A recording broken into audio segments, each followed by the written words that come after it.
I have to fix all this.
Okay.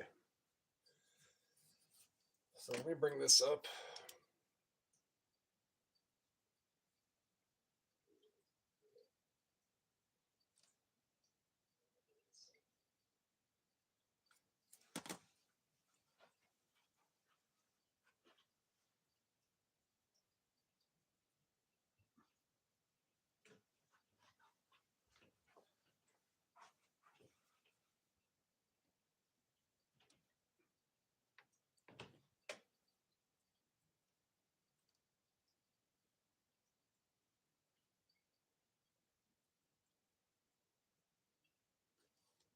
Well, it's not offline. It should be connected.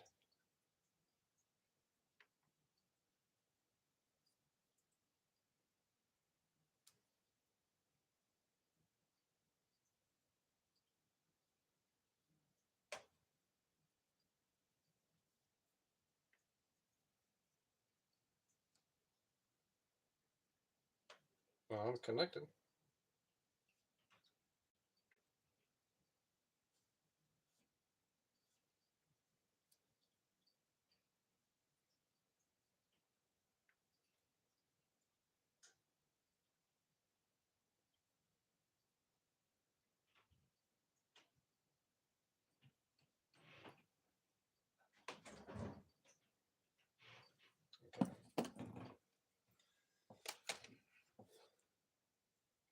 Okay. So we have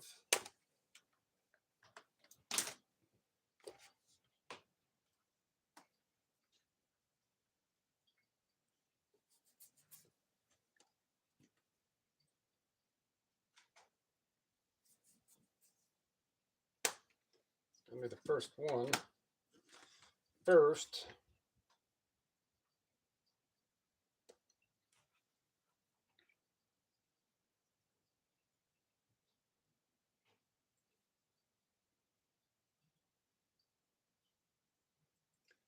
see what CDs there are so I can take them out of here.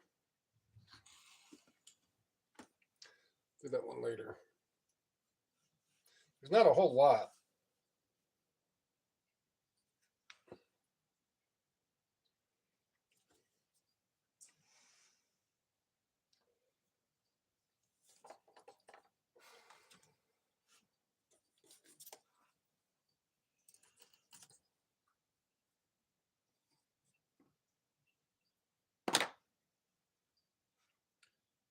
So the first ones,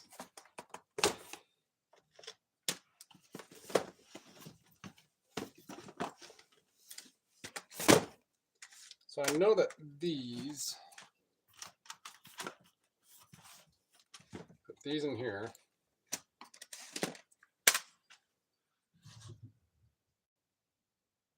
Norton.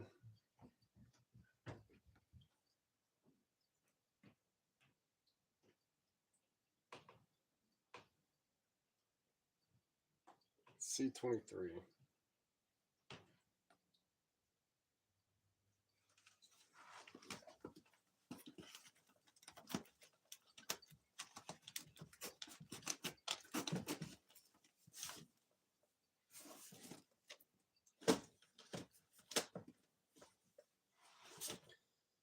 This Ultimate.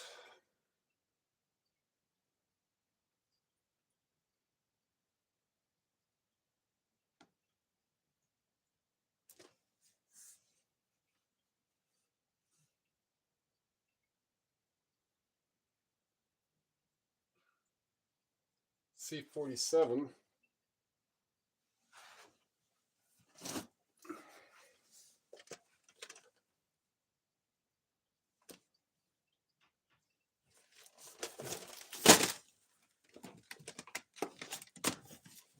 All right.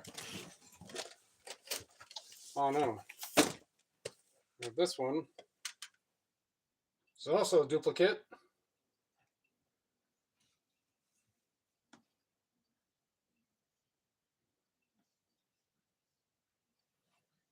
So I have the, oh, looks like the chat's actually staying up.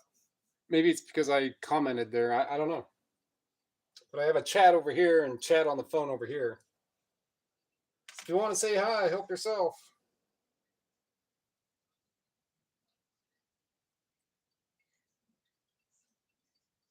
C48.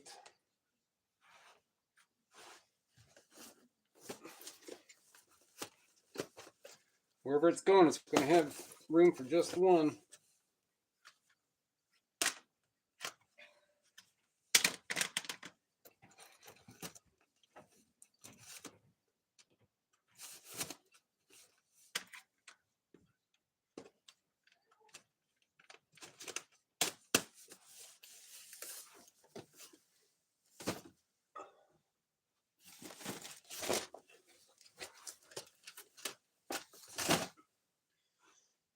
So now I have to put these away, that away, that away, that away.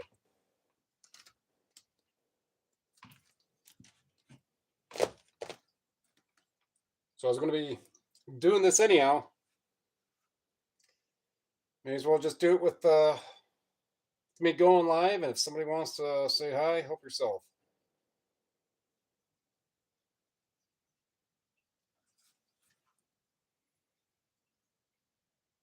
Yeah, so now I have these DVDs and these ones, so it's easier to just get that stuff flushed out of the way.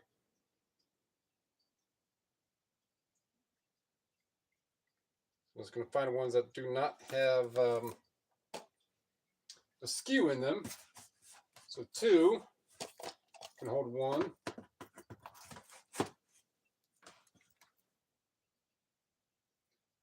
D2. 3 should. Yep.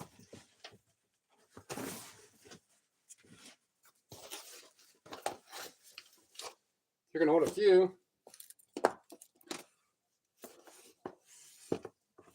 Postman, Westing, and Pumpkin. That's it. D3.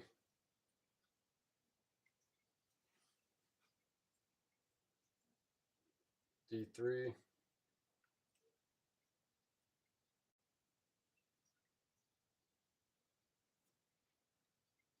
D3.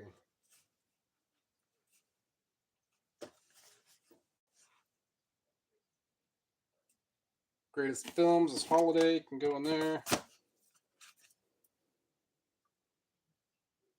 D3.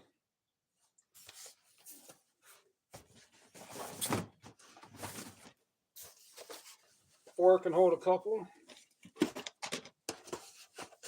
Walk On and American Council. Yeah, well, that's that one anyhow. D4.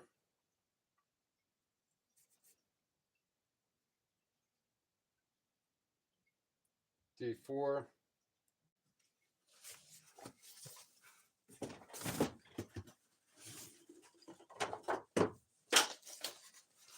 D5 is Pollyanna. D5.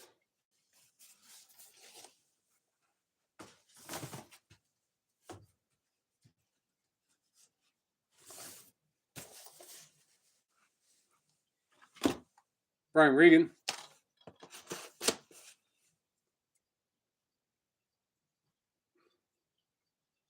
D8.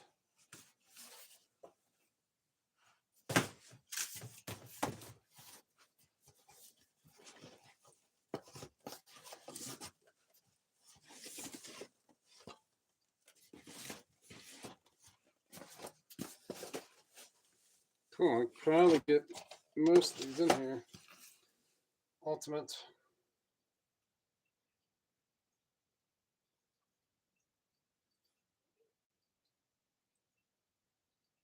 Ultimate Collection of Wheels. Yep.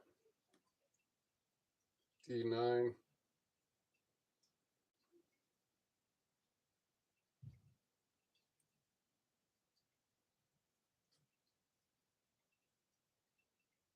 D9.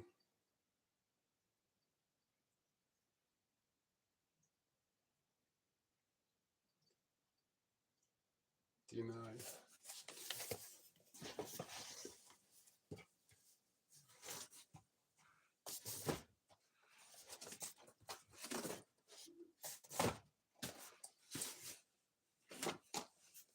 That's an interesting DVD right there. That one will sell for over $40. Alexis Vogel. It's listed for 48. It'll sell for 45 plus.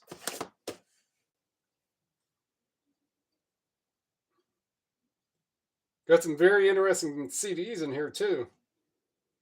That Annie Lennox one was like $200.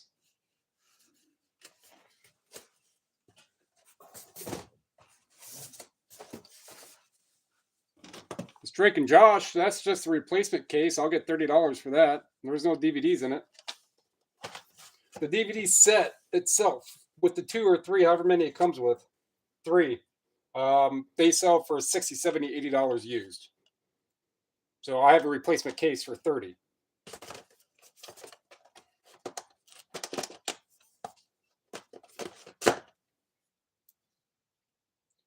D15.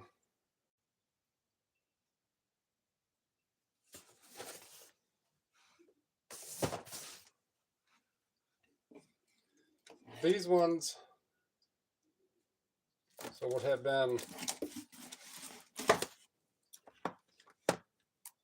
I don't want to go too much.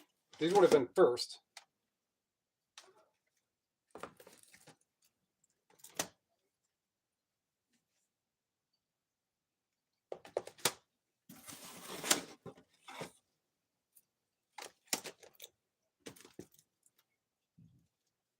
And then these ones are the most recent.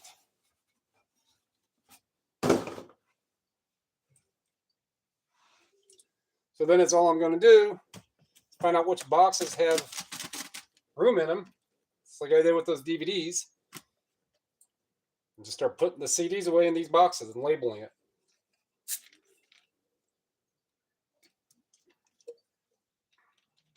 And as long as I don't get too carried away in talking, I should be able to have this entire stuff done in probably a little over an hour. So if I say not even an hour and a half to put away 70 listings, maybe 60 listings. So I'll have 6 hours wrapped up in between pictures, researching, pricing, listing, putting them on stacks, and putting them away. About 10 an hour. What all that translates to in actual real-time money after everything, it's selling physical media definitely has its pros. All that, there's probably $4,000 between the DVDs and this stuff right here. So let's go into CDs first, and the last ones are going to be the games and audiobooks, which will be separate. So I'm just going to get the music listed first.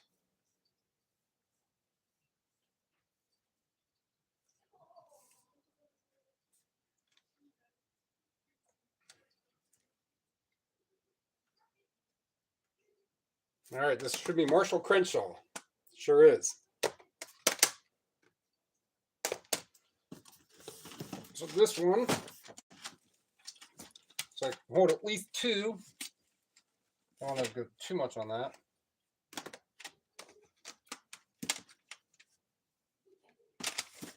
Marshall Crenshaw. C22.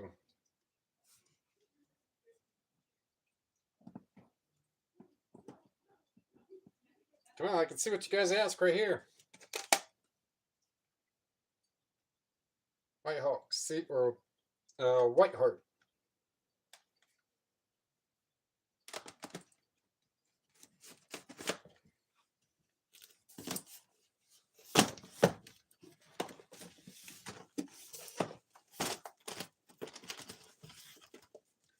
I can move that right there, so I know I can get at least two. Actually, I might even be able to get three.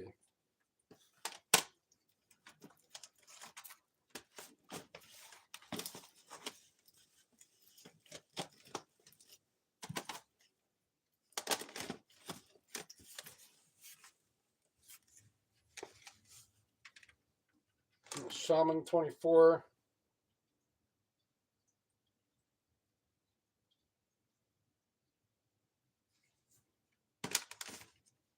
Oh yeah, I forgot about the books too. I got probably 30 books that need to be put away.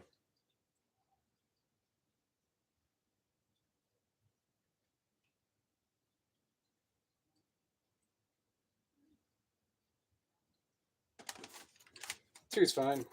All right, next one, can't hold any.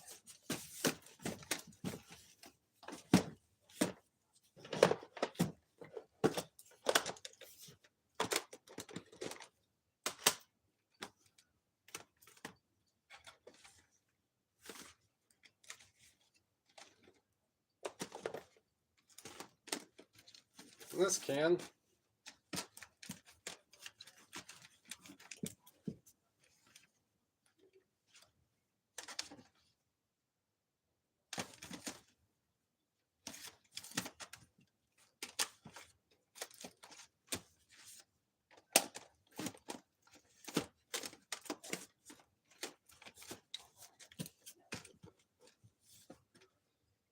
At least two. I'm going into 26.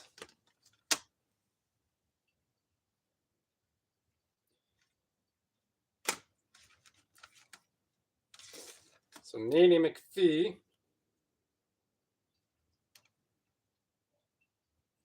C26. And then a couple of these next ones are really, I hope I got a bunch of people watching because these next ones are really interesting CDs. So this is Evi, whichever, Christmas Memories. I got this one because it just looks like a real high quality picture. And I was thinking like maybe it's your local small town in Kansas and she's the local singer and she did some gig or something. I don't, but it just looked good enough for me to be like, hey, let's scan it. Glad I did. Likely selling is over $60. I got mine at 75 for 50 cents or $1. I paid for the CD. Then there's even more interesting ones. This and Trent Reznor from Nine Inch Nails. Interesting what I found out today about it.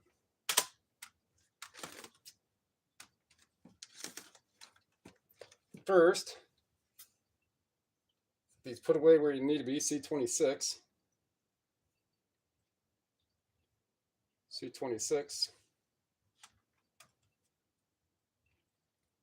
So this one I got, looked it up. Now they do sell for like $30, give or take. This is a first or an earlier pressing. This is 1989. And then there was a different pressing that was 1990. This is the one there's not a lot of. I go to turn. So I heard, what is a song? Day after day. That song. Also sung by Badfinger and Harry Nilsson. Was it Harry Nilsson?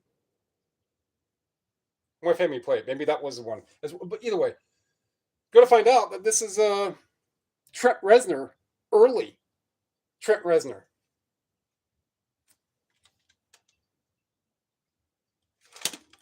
I didn't read this. I just looked it up, and then one little thing of interest. I typed in exotic birds band, and then something over on the side came up from like last year about Trent Reznor. I was like, what?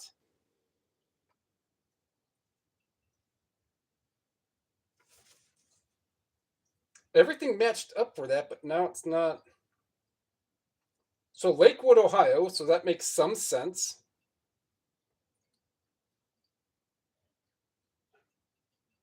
Matt Trom, flugelhorn, backing vocal, Kelly Hahn. Does it mention? Maybe it's in the special thanks. And then right here, digital editing and transfer by Paul Hammond. I have something else with Paul. And Rosalind Leet in Suma Recording in Painesville, Ohio, which is the next town over from here. Wow. It's just the more I open this up, the more interesting. So Lakewood is west side, Avon area. And I'm east side, and right next to here is Menor. I saw a little something come up.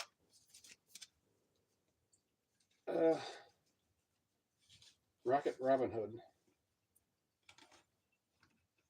Wow.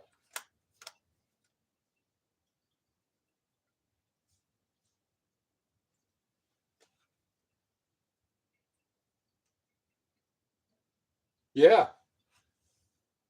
That's the surprising thing about, I can't see. There we go, that's better. But that's the surprising thing with, and I haven't even gotten to the good CD yet, about the media. If it's different and interesting, maybe if I do this.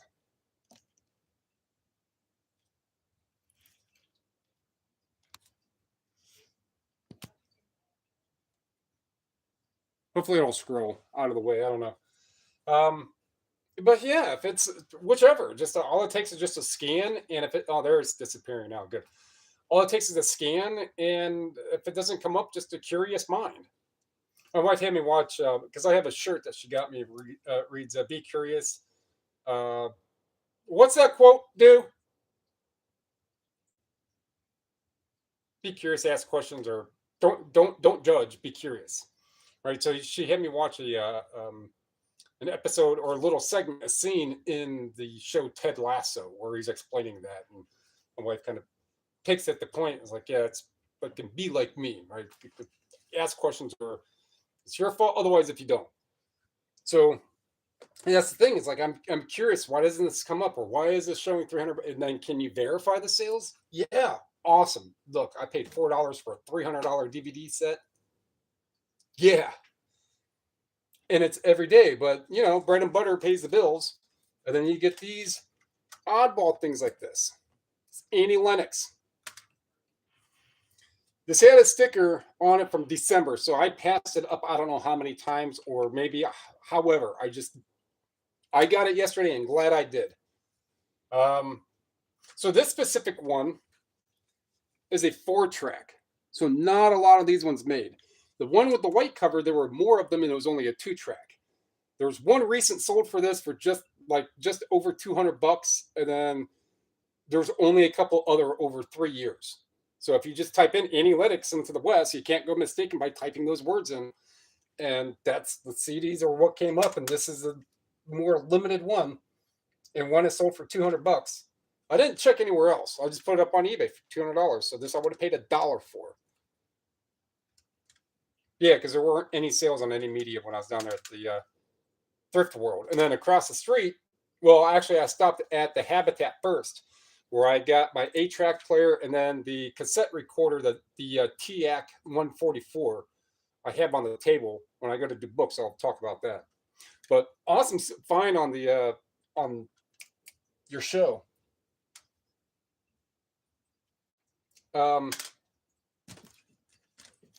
I do have room in here, but I have to, what I call prop, to re-prop these to where they stand up better and they stay more flush. So I can get just that one more.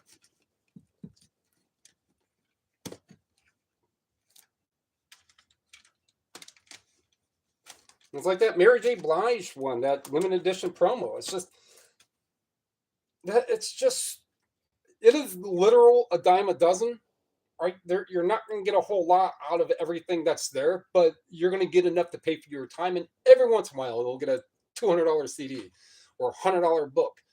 Finding $100 stuff is more common. If I go out on 4, 5, 6 stores on a route, I'm going to come back with at least $100 thing, but a lot of $50, $60, $70 things and a lot of 20 and below. That I'll pay. I mean, you see my sourcing videos. That's why I love this.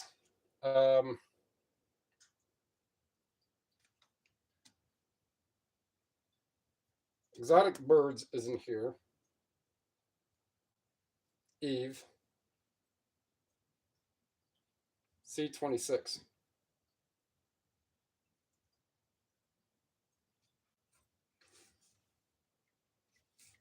And I was going to play the 8-track player that I have. I need a better antenna because it's not picking anything up. And it has to be by the window to pick up like 2 radio stations. And no matter what type of antenna I put in, it's not doing it right. And the 8-track player plays back so low. And a lot of time when you just turn any button, it gets really staticky. There's a lot of just build up on the contacts and the potentiometers, the little resistors, the variable turning resistors, the volume button. So I was going to jam into some of that, but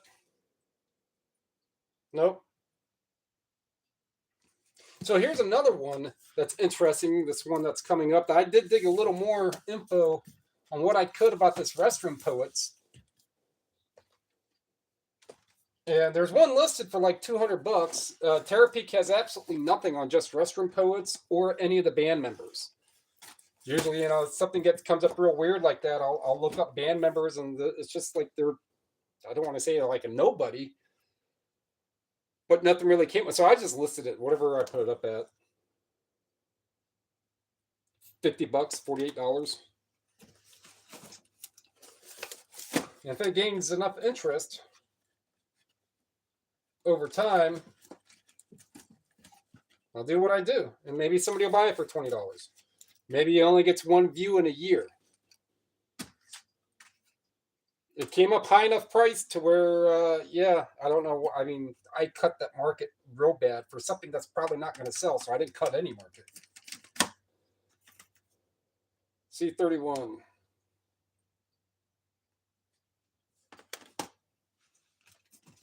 That one's full. So we're about, if you're still here, Sense, we're about in Canada. So let me ask it like this. So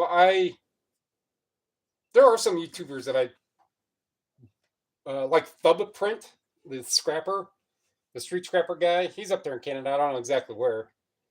I don't know. I'm not going to say something and be wrong. But he's an interesting character. There's another one. I'll watch David Hewlett. He's up there in Canada too. He played Dr. McKay on Stargate. He has a little YouTube not really a podcast. So we'll just do like a a blurb every couple days.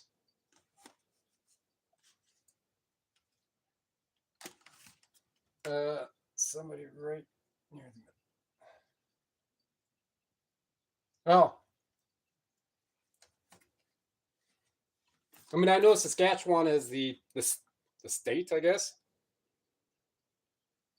I mean, it's Canada is all a bunch of columns, like what 5, 6 columns, and then a couple chunky territories.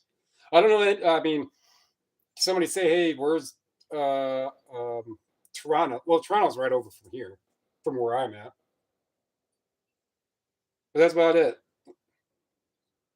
And then BC, British Columbia.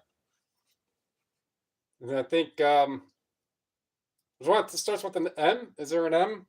Column, state, whatever.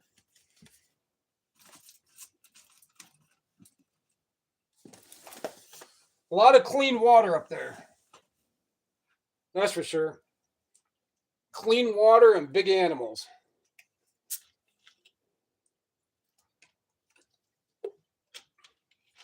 Big animals. Fuck, what's the size of an average moose? 2,000 pounds? A kilo? Is that a kiloton?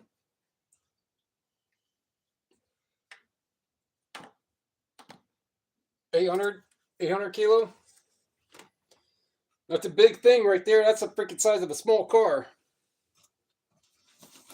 And is taller than me. Mooses. No joke. I don't know. You're the Canadian expert on this trip.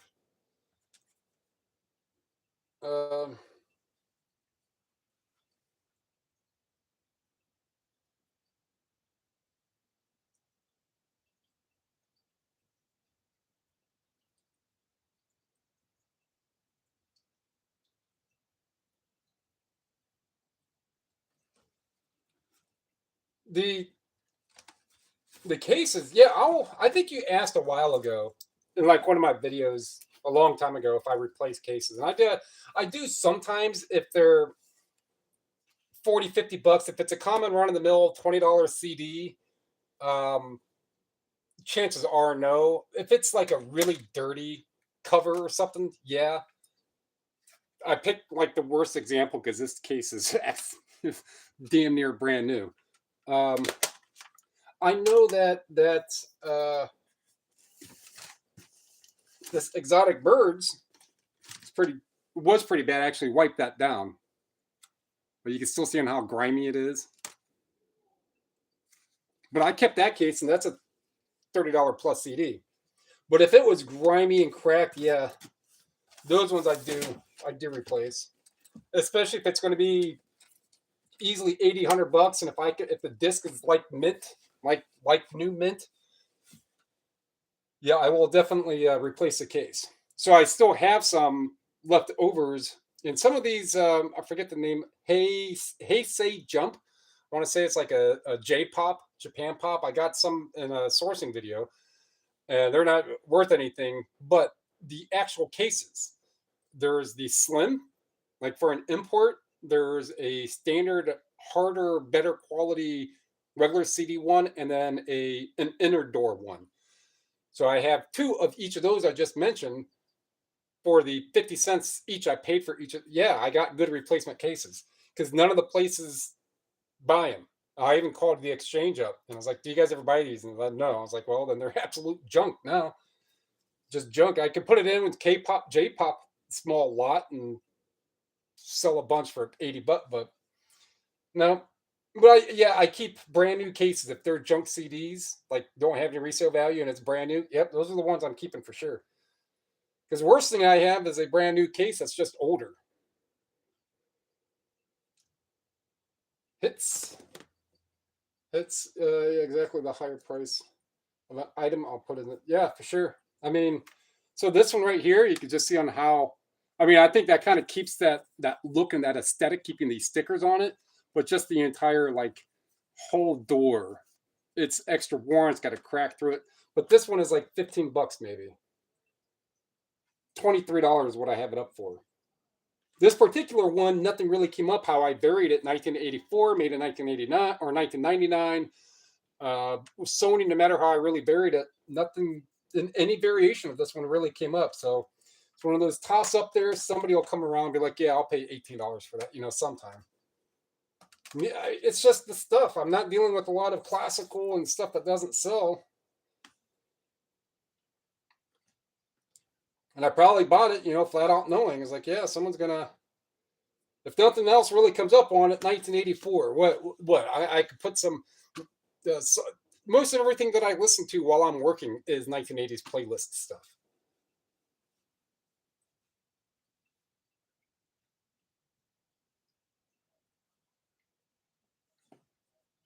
Looks like Brandon. Brandon, you just missed the good CDs too.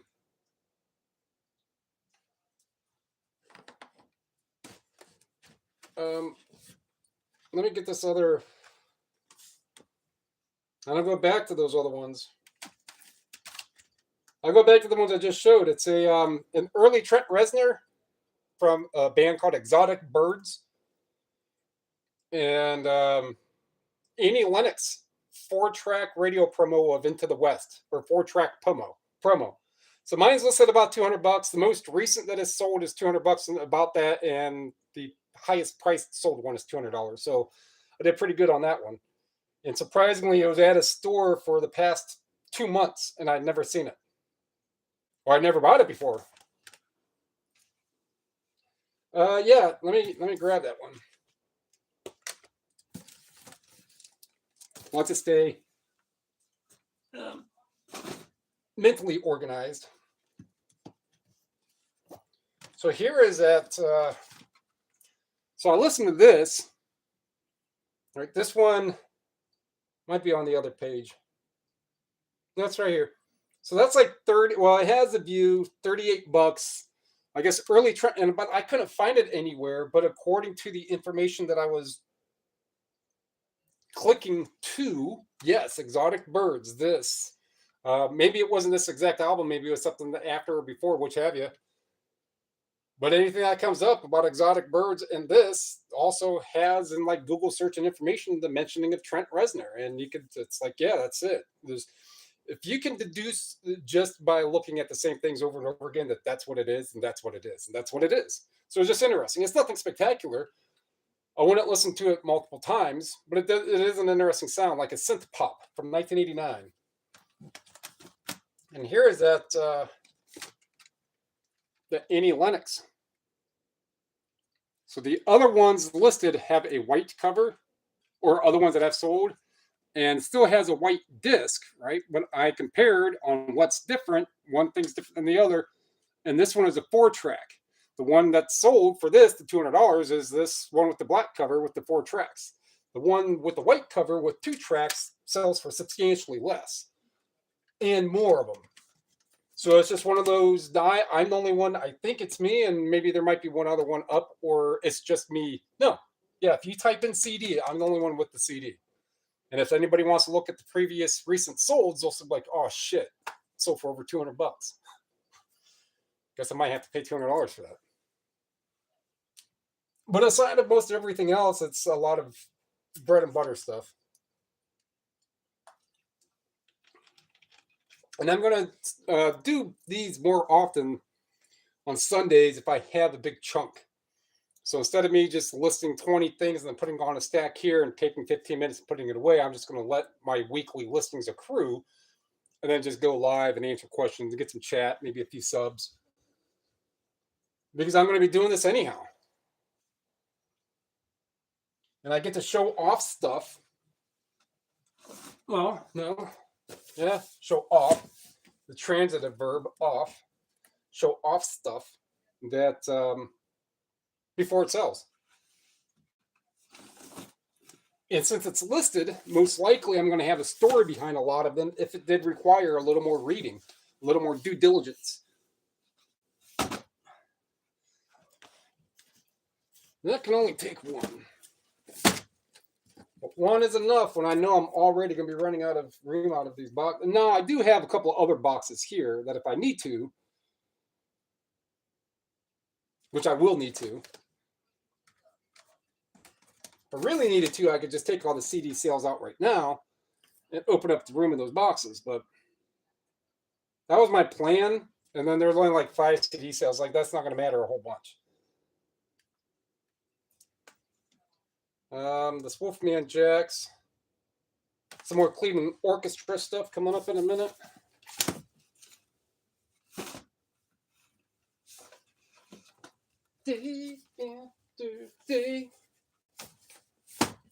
Yeah, and that Exotic Birds, that exact one, the Equilibrium. There's a version of that, Day After Day, and it's kind of a little synth poppy. And Day After Day was Harry Harry Nilsson and also Badfinger.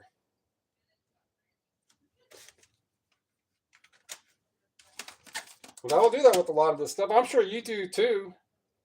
You guys get some weird music. You're like, yeah, what is it? I'll listen to it. And then you're like, oh, that is cool. Who are they? What's that all about? And you're like, oh, shit. I didn't know Trent Reznor was in with these guys. It's like hearing about a band called Free, and next thing you know, it's Humble Pie. Next thing you know, it's half the people from the Yardbirds are now with everybody from Guns N' Roses and those damn Yankees. Everybody's all mixing and matching stuff. Like, oh, wow.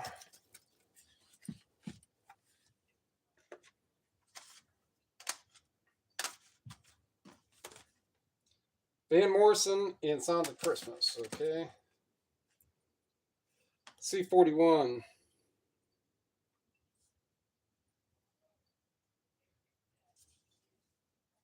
Currently working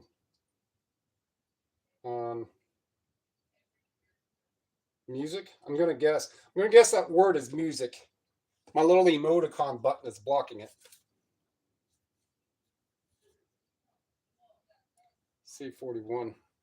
It'd be interesting if I actually had a handful of different types of chimes that I could use and insert for whenever, for my intro music and then my outro music.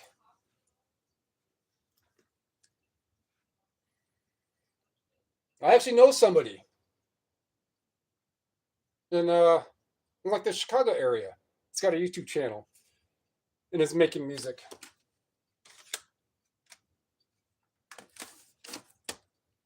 I just picked something that goes with my tone in the morning, whatever my little banter is in the morning.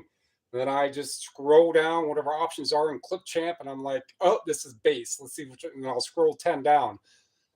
And then I'll listen to like 10 seconds. I'm like, oh, yep, that'll work, or not. Then I'll decide between 2 or 3 other random ones. And then if they really, really fit and sync up with my actions, all the more awesomer.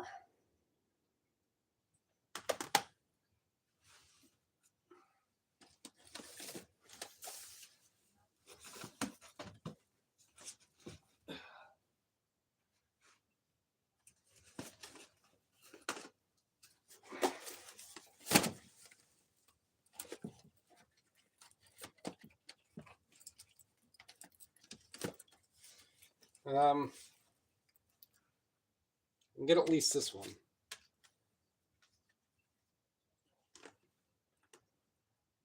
Yeah, a lot of these Cleveland Orchestra ones. He's right. There's another one in there somewhere. But 35, almost 50, 35. I think the other one is quite a bit more than that. I don't think I put it away yet. But a lot of Cleveland Orchestra, it's just some of it's common, and then a lot of it is what I've been turning out to be is pretty decent. And guess what? I find a lot of it that might have something to do with if I was a crow, I'd be on Terminal Tower, which is the downtown main building, in 15 minutes. That's where Cleveland's at from here. So I find a lot of Cleveland stuff. I mean, who'd have thunk it, right? Hey, man, you get wet when you jump in the water? Yeah.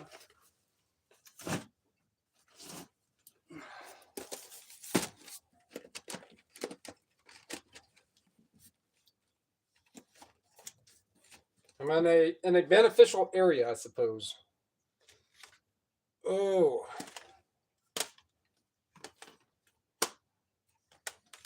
So this is up to 50 bucks.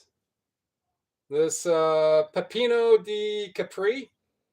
So a lot of his CDs on multi-sets and stuff. 3 discs. There's a bigger set that sells for like $200, like 10 disc. You can imagine why it's 200 bucks. Like a Italian singer from 1987. So I price it up there because a lot of the combo stuff. That exact one, no bueno. No sales of it at all. Nothing on. I don't think anything was on Discogs.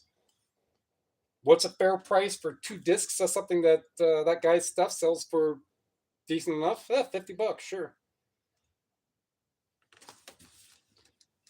So let's get the Carpenters that one. Oh, here's the other. That one's 38. So this specific like type design, cover design sells, but it's always another composer. But this one was Mahler of 1 and 4, and there were no 3-year sales, so I put it up a little higher because there has been no history for me to indicate it, but they do sell for 20 to 30 bucks. These type design ones. It's just those little decisions. That's one of the other things, how I price, why I price. And then I'm always going to start higher.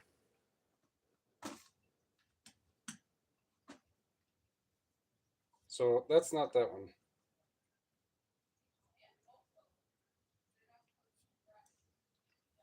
That is C47.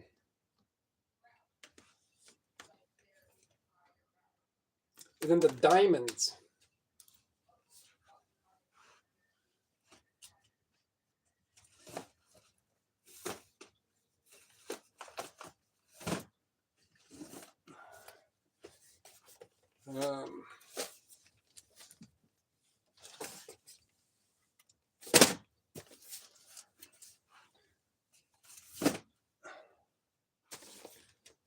So, okay, good.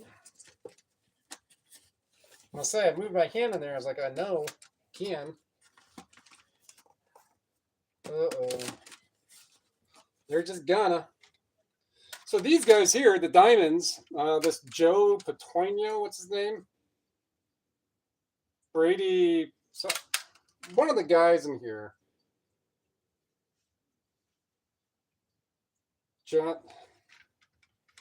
whichever, but he used to play in the band called the Letterman. And the Letterman is a 50s band that after I played one of their songs, I'm like, oh yeah, I know who they are. That's about it. But I found another signed CD by them.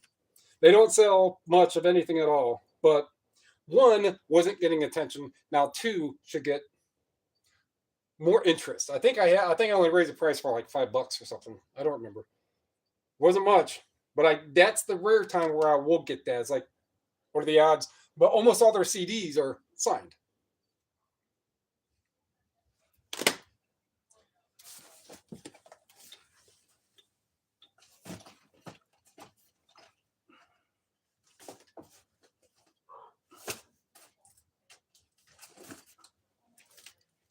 So here we run into the problem. There's Sherlock.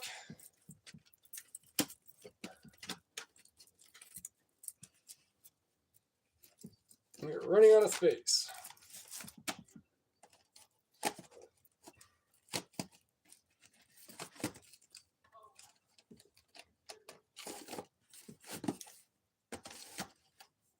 At least get the Carpenters in there.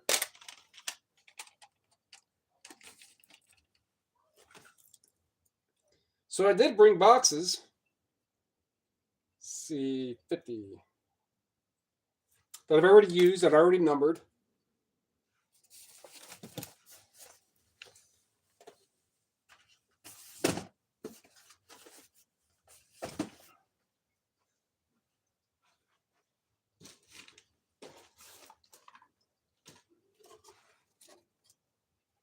Boxes that have been around for a while. So all these, what's left over at least. And I'll make sure as I'm going down through the line, I could do that in mass.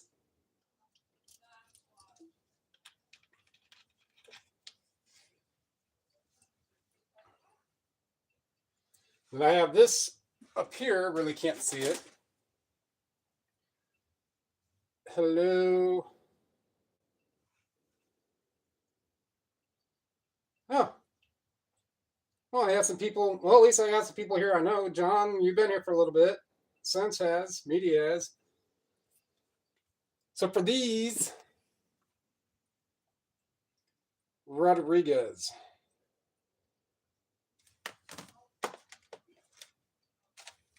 So these ones are completely separate. And then I got a couple other games in those other ones because I'm in the CD category. So Rodriguez. Not like that. Nope. Do it like we're. Do it like, see, here's an old one. No, Mr. West. No, maybe it wasn't Adam West. If you know who Adam West is, you can continue with listening. But there was a show, I don't remember what the show was. I think it was on Spike TV. And it had one of the hosts or co-hosts was Jillian Barbary. I forget the name of the show, but they had Charleston Heston or someone like that, some older guy. And they said something about do it like they do on the Discovery Channel. And he's like, no, we do it like they do on the History Channel.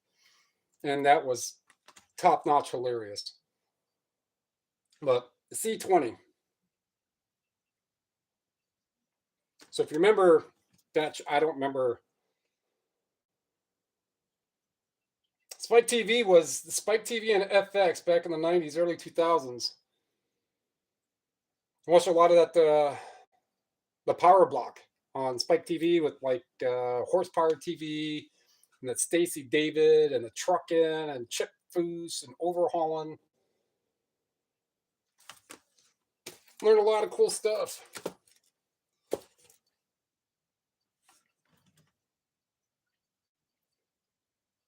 So C20. So now I need to move a bunch of boxes over because C20 is a number preceding my first box of CDs. Or I can just keep it right there until I have to really move stuff around. All right, Moose.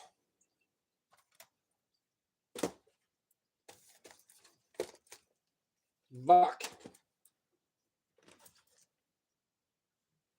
C20. And then I'll get to the books in a bit after this stack is done. And then for anyone who's still here, he's listening. So I got the TEAC 144, that cassette recorder. For $100 I paid for it, but it's still used or like $400 or $500, or parts working, or even used for that matter, like $400 or $500. And then I was going to be using my 8-track player that I just got to be jamming to,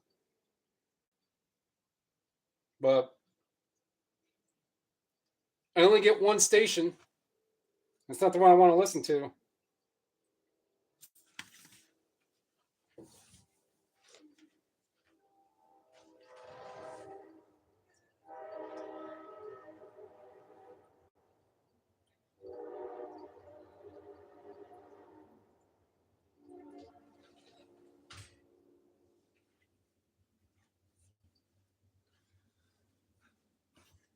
For all the Hooter fans. Buck C20. And then the 8-track playback is very, very low.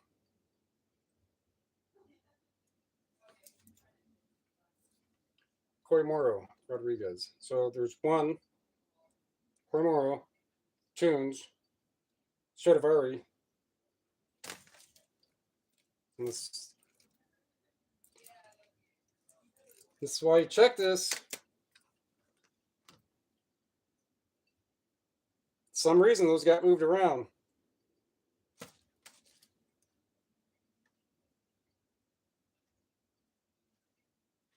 All right.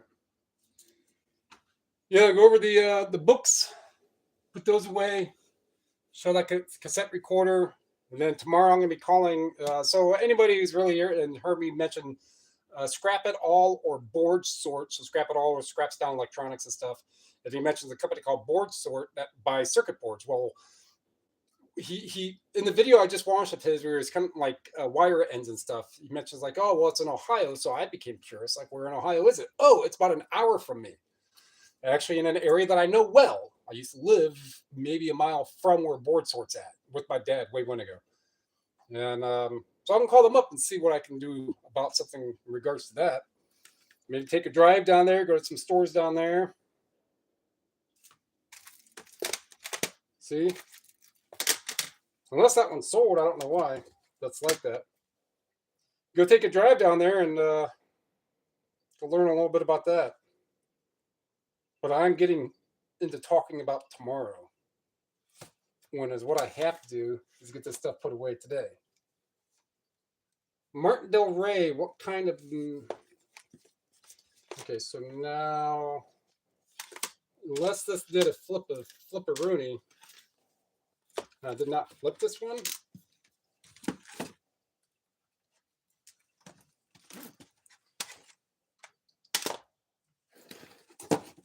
My suspicions are correct.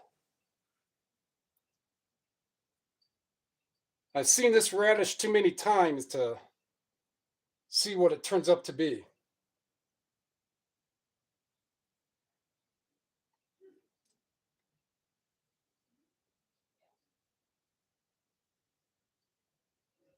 I was like, there's this one girl lived out in the forest, out in the jungle forever. She only ate plants, but you never herbivore. Herbivore, her of before, but you never heard of her before. No. All right. It makes more sense when you're reading it. Blind Guardian, $33. C20. I appreciate the especially names that I know popping in. The Doc. Somebody offered me $8 because they're in for where they wrote it overseas. Like, I want it for $8 because of the extra charges. Or you can get it for the price that it's listed for. Just eat those extra charges. Don't blame me for that. MC Ren. C20. Easy E.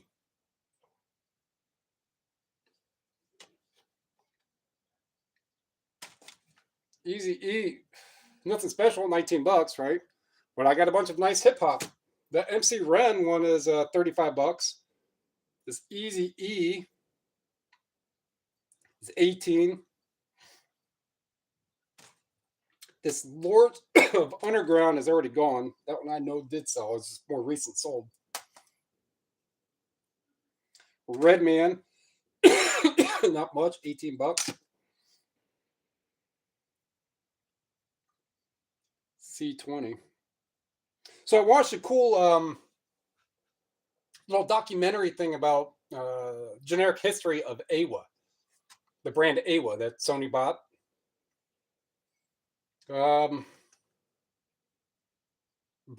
History of Brands Gone or something like that as a channel. If I remember tomorrow, I'll put the link of it in the description. But it gives a very interesting little history about it, and they made some really, really good-looking stuff. I mean, AWA from the 80s is something I would buy.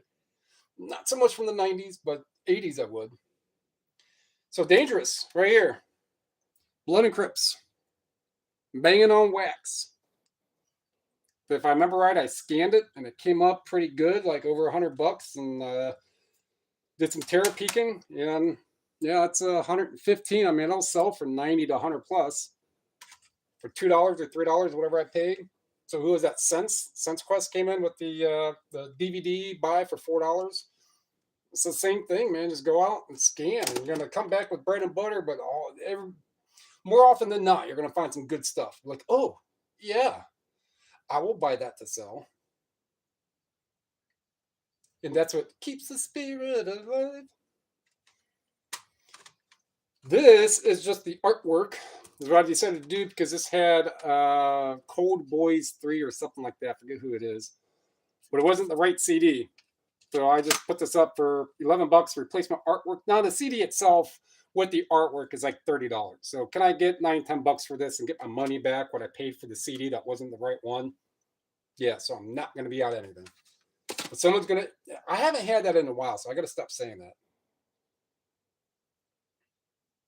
To where someone's like, "Oh man, I didn't read that you wrote replacement only, no disc, 8 times in the listing. I didn't see. I haven't had anybody say that in a while or open up a claim about that." So actually, when I was talking Brandon last time we were here, I was talking about this one. When I was putting it away, I couldn't find where it was, and I looked over and over in my listings, and I couldn't find it anywhere in my listing. So I had to get pictures and list it again. So that time I do see it. It is in here. C20.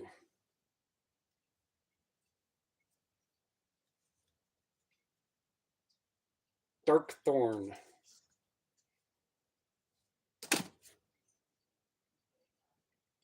C20. It's kind of annoying to have to put the same one in over and over, but at least it allows me to insurely check. C20.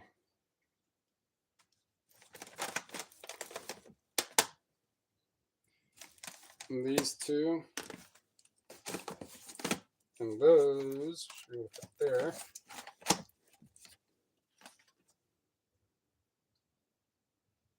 C20.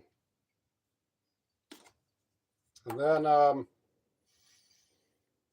those other ones in here, I just have to either go by recently listed and see what doesn't have a SKU, or just type in a keyword from any of the listings from that other stuff. C20.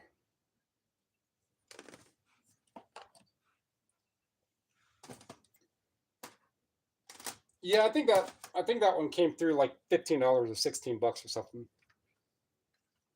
There's bread and butter again. I think so far I've had like one $50 sale.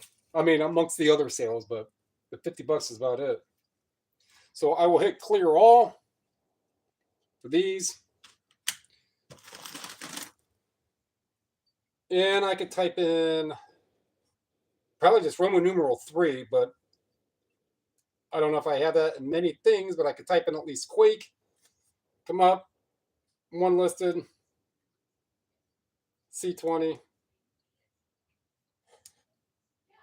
submit. Festivus. So why that is not there? Oh, that is actually because that is a. You type in Salkin. This actually has Jerry Stiller in the introduction. So that is C20.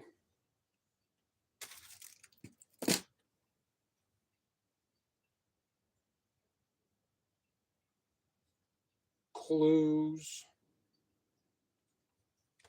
Blues Birthday Learning Adventure. $37. Not that one. $25. C20.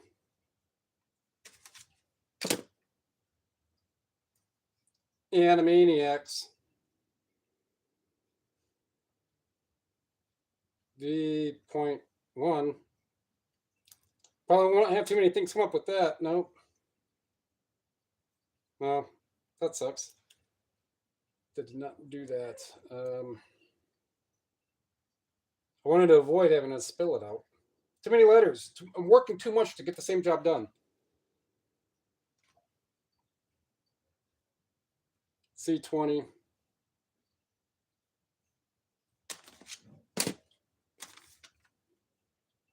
PCD. I mean, you notice a trend right here? This kid stuff? I mean, I guess most video games would be kid stuff based, right? But Animaniacs, Blue's Clues, and Donald Duck. Kids think, I mean, they're not all, but so I like the physical media. I mean, those are Quackers. I'm going. It's just so strange on the cool things you could find, and you want to think that that's, I mean, that's $30. I mean, it'll sell for $25 to $30. You know, I paid $1.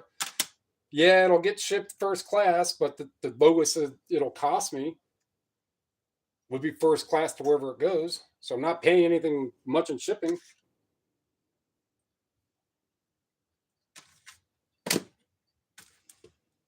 And this one should be Sierra. Spent a lot of time on these 3D landscape things back in the day. The old 286 or Pentium 3s computers with the 133 power buttons and 3D landscape design. I think is maybe that's exactly that one. Sierra made a lot of that stuff. It's not much. It's like $11. That one. C20.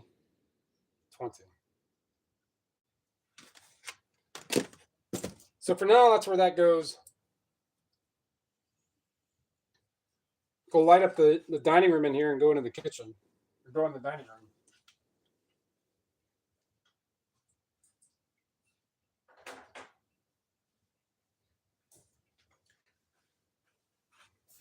So if anyone's still here, I'm going to drag this through, go in there, and then put the books away. And this has been what?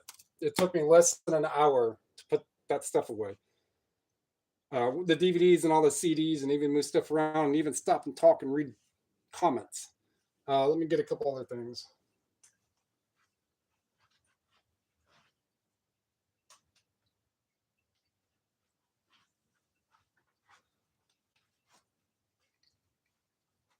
I don't need it on.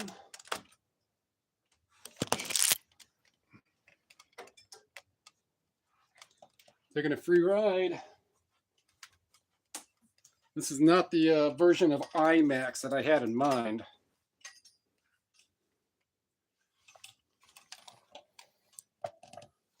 Just remember, if somebody denies everything that's right in front of their face, it's telling that they have more projections than an IMAX theater. Boom! Burn!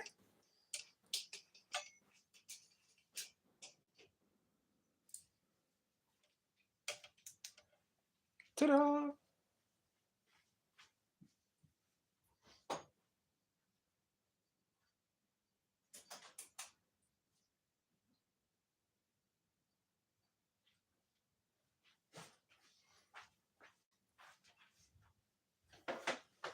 All right, no need to.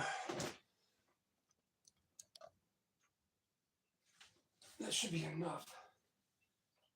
Because I am just getting into these things here and putting these books away. But you guys can't see this cool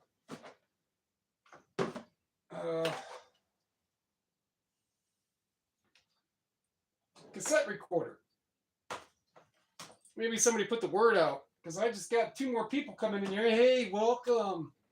Somebody wrote somebody else, like, dude's about to show that cool tape player. Ooh. Thing weighs a bit, probably closer to 30 pounds. So that was $100 that I paid. And I got a Panasonic RA6600 8-track stereo receiver. And that was $50. It does work. Needs serviced. This thing needs service too. But I can either clean this up or pay servicing. They'll take the panel off, they'll wipe it down, clean stuff up.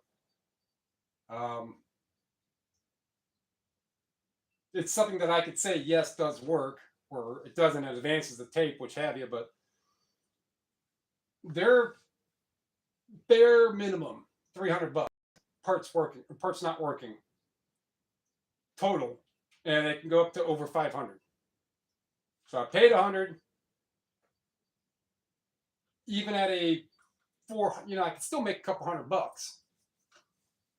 I could take that little stereo up, because that's what I want, and I'd probably just find a separate like tape deck, or just something to like get it cleaned up and make it nice and working and operational how it should be, if they can. Because I do not need this just to play tapes. a nice, speaking of bookshelf, I was primarily after a silver but it would really depend, but I was primarily after an 80s better built bookshelf boombox. That's what I'm still after primarily. Something with some good speakers that can hit the ranges and it has a good little equalizer, and not to hook it to the TV, but just so I can play CDs that are on and play tapes and do more of the testing. But with the 8-track player, I can at least put 8-track in and I can hear it playing, but the quality of the playback isn't, I don't know if that's determined because of the tape or because of the player. So I can at least say it works and say it doesn't sound the best, but I haven't had any complaints. Usually if the tape is still good, it's still good. If it's really bad, it's still going to sound good if the playback heads are working properly. Or just not filthy dirty. All the everything else needs. So that was my show and tell. So it was 150 bucks for those two. I bet you I can, if I wanted to, I could probably barter this to the electronics shop and be like, hey, give me 100 bucks for this and you guys service my stereo. And they're going to make out good on that one. They can easily make a couple $100 on it.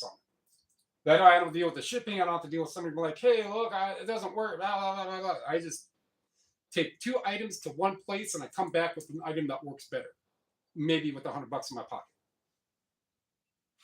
I'm not worried about the potential of the money. I probably just, I don't know. There's things I can do. Places to go. Hey. Oh, yeah, I forgot about this. eBay added that not too long ago, this little collapse button, so you can collapse the whole side option bars. I don't know if you guys ever use that.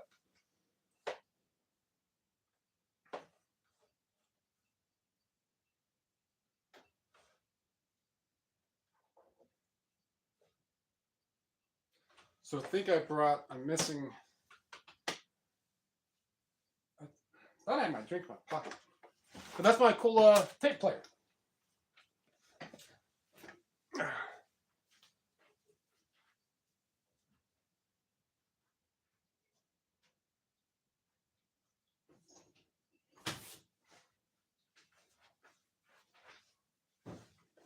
And then what else? I went to, there is a sale, got a 20% off coupon or 20% off code for Pet Supplies Plus.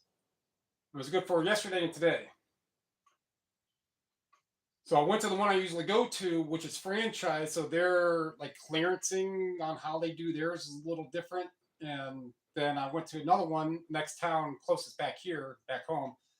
I went there and got a couple pretty good stuff. So it was like $220, and I got 3 bags of like Taste Like Nature, good cat food. Another one I've never heard of that was like $60 for the bag originally, but I got it. It was a 10-pound bag. I got it for like $28. Couple more science diets. Got like 6 bags of food, 2 big things of 40 things of wet cat food, and like 30 small. Not Nuvia. That's not even what it is. Not Merrick. Nuvo or whichever, like a good small wet food. And those were like 60 cents a can, and they're like almost $3 a can because it's 75%. So I got some. My cats get fed better than. Oh no, my wife cooks well, but they get good food. So do the critters. And the strays. And if you're here, and unless somebody else brings it up some other time, Bandit came back for a couple days after that cold snap, and he had an abscess that was burst, and it was pretty big, like the size of this smoker box, right? Came back a few more days later, fed him again. Haven't seen him since. So the positive thinking is that somebody else saw him, because stray cats will wander all over the place. Somebody else saw him, saw the wounding or whichever, and scooped him up and took him to a vet. And he's gotten taken care of, and he's already has somebody else's house. He made it. So he got adopted. That's the positive thinking. But he is just another stray of the animals that come and go throughout all of our lives, all of ours. There were other stray cats that have come and gone, but Bandit he was a different one. I don't want to say was. I'm just saying was because I haven't seen him in a while. Books. If you're one of the few people, 8 people that are here, if you don't know what I do, I resell physical media on eBay. Under 3,000 listings, over 100K in sales, right? So I spend about 30 hours a week doing it. And of recent, I started on Sundays. I'll go live and put my inventory away for a couple hours. So I just finished the CDs. Here we are in the books, and I was just telling a story. So there's that. So primarily,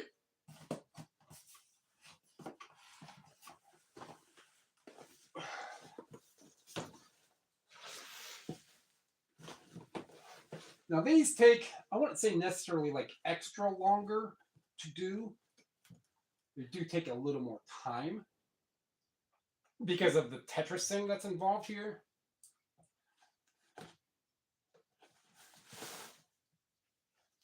But that's where the phrase, the 80s kids got it made. Because we grew up on Tetris. Try me. Someone who's better than me will obviously win, but try me. That is Nintendo's way of teaching you algebra young.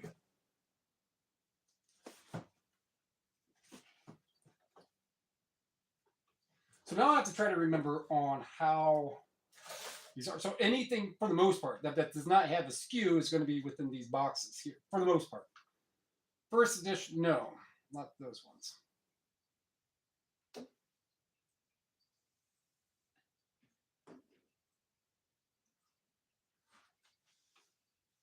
Not those. I don't think so.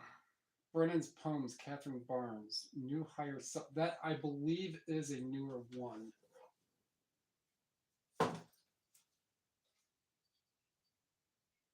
That looks like it right there. Okay.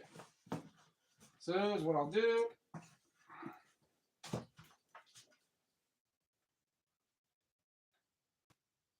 Or comments or whichever.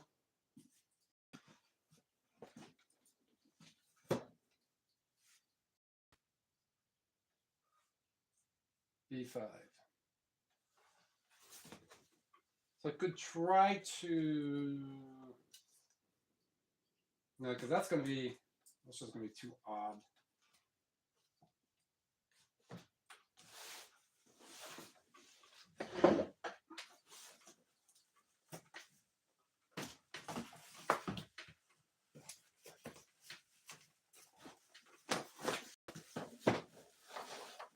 Okay. Now can I do this one like this, like this, like this? Watch. Cool old book. I mean, it's not super crazy. It's maybe a $25 old kids book. It's listed at 28. Has 3 views. They don't. I mean, they do sell. Right. So this I would have paid, I think, $1 for. They'll sell for, I mean, over 20 bucks. It's a little bigger book. It'll fit in a bubble envelope just fine. That I paid 15 cents for. Same way on how I ship most books. And ultimately, it translates to over $20 sale. I don't care what it is. Now, much of books that are like this big, that weigh like 5 pounds, that take 2 years to sell, no, I'm staying away from those. Unless, it, unlike this one right here. That's a $70, $80 book right here, even more with the dust jacket.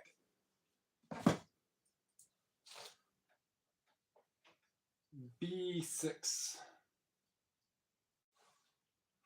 So this is water, what is it? Waters Above, Earth's Pre-Flood Vapor Canopy by Dillo. When I see Moody Press, it's likely going to be something within the realms of religion. And this one, I have at 75, and recent solds are anywhere from like 60 to 80 bucks. That's like physical media. There's always a big leeway, especially if you do best offers.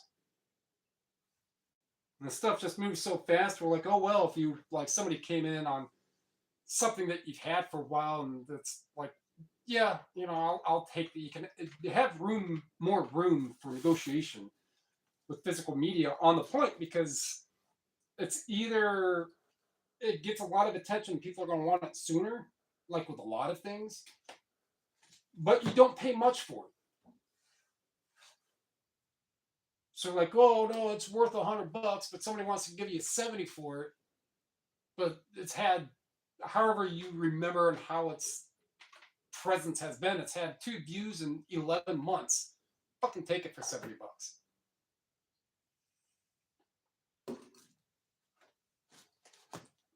But someone comes in on something and they're like, oh, it's $100. I give it to me for 22. Nah, man. Go back to the street corner.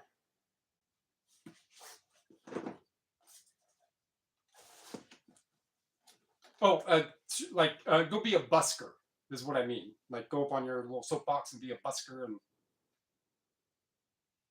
go ask people for more money.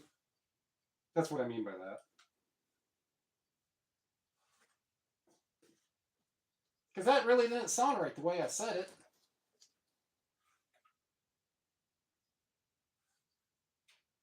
B6.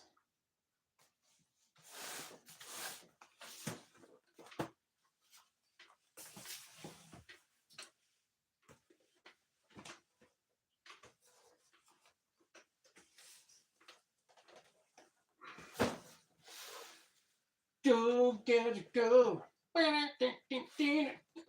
Go, gadget, go. Go, go, gadget arms. Secret of the Himalayas, X-Library. No views, first edition. I think one sold recently for like $40. I don't remember. And I am like, all right, cool. That's no sale history. With that, I should be able to go back home and look on TeraPeak and see that it sells more than one time in 90. Oh no, that was the only sale. But still, for $1 book that sold for like 40, $50. I mean, I'll keep this one around for a little while. It sold before. It's clean. X-Library. It's only got a couple library markings on it. It's clean otherwise. Sure. Because I paid $1 for it, and eventually it won't sell, and I'll be out $1. Wayne Barlow's. I believe this is it. No. Oh, yeah, this Wayne Barlow's one. This one is cool, fancy. Make sure it'll fit in here. It should if I move that around. So this Wayne Barlow's right here. So this is an extraterrestrial guide. So this is a first edition, second print. Wayne Barlow's Guide to Extraterrestrials. So there's a later print that sells for less. And this is the Asheen. We have in here. This Crier. Dude, I don't know.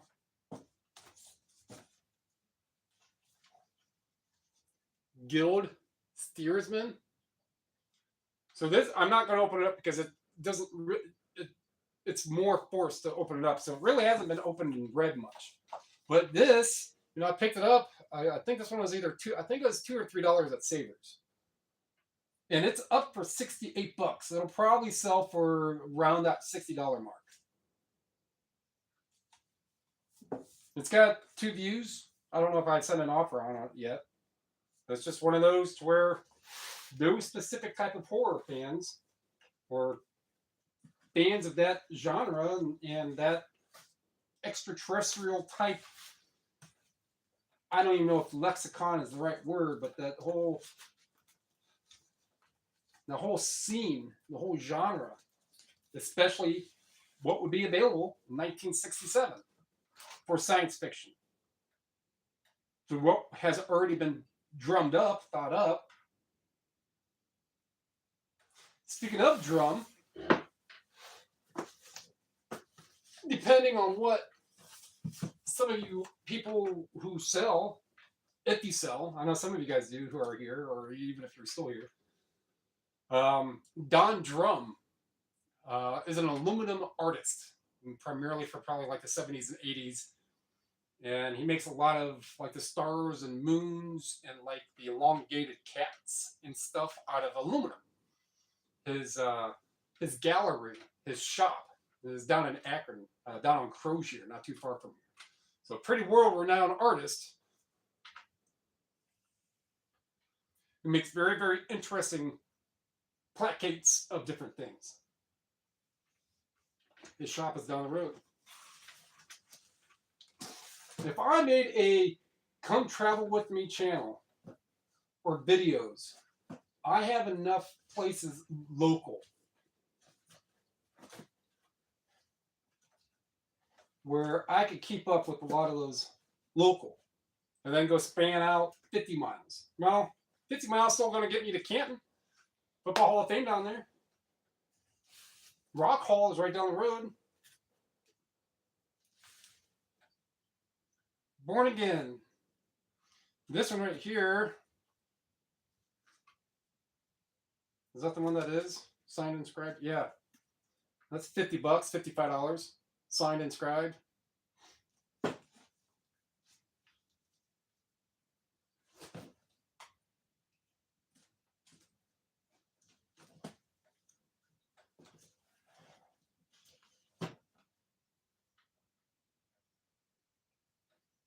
B8.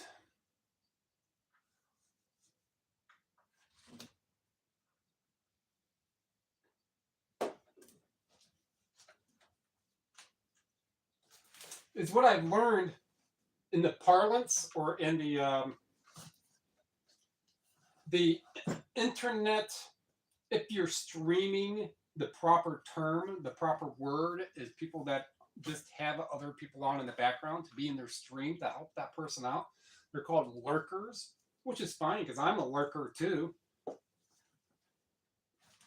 I'll go into different channels. As a matter of fact, sometimes I'll just open up to people like, hey, I don't know what you're doing, but I'll be a viewer, but I'm lurking. You can talk away. I'm probably not going to respond. Maybe I have 7 lurkers right now.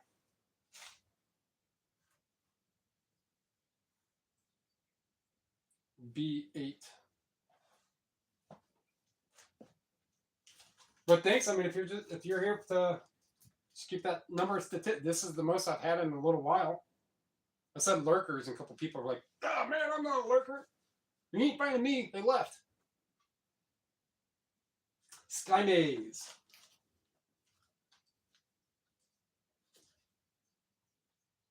So I want to get that one in there. But I don't think it's going to even without proper ease.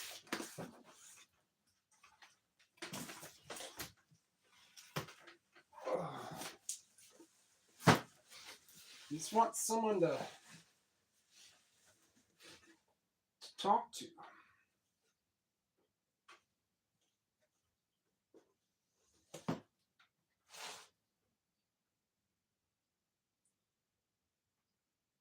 B9. Thanks, John. I mean, that's what, if you think of the ratio on, I mean, I can at least go by my channel, and because I can see the absolute metrics with that. With the amount of subscribers and the amount of views and then the amount of likes and the amount of comments, there is a ratio that goes down with that. A lot of people just watch and don't hit the like button and don't comment, which is perfectly fine. But it's the same kind of ratio. Like you could have, I could join another channel like that Finding Motor one. He does live Fallout builds, and I can click that, and there's 30 people watching, and I'll reword a quote from a song that's fitting for what he's doing and just kind of post it in there and see if anybody catches it. It could be like 3 minutes until someone starts. Everyone will say hi, but it'll be like 3 minutes until somebody starts chatting about something completely different or about the game. So even with a high quantity of people, you still may not get a lot of conversing. Election and justification, the doctrines. Oh, yeah, that is this one. That is $33 that it's listed for 2 views, 2 watchers. So that's pretty good for a book that's been up for less than a week, 4 days. For an older book at that, 1974.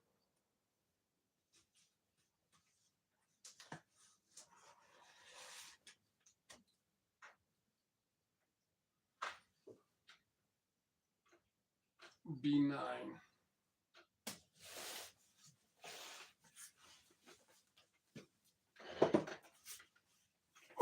that is a heavy box, which I don't want in the middle of these shelves. They'll be able to hold it just way on how the shelves are built. The heavier ones I'll at least want where the pegs are. But it doesn't matter. It's going to hold it anyhow.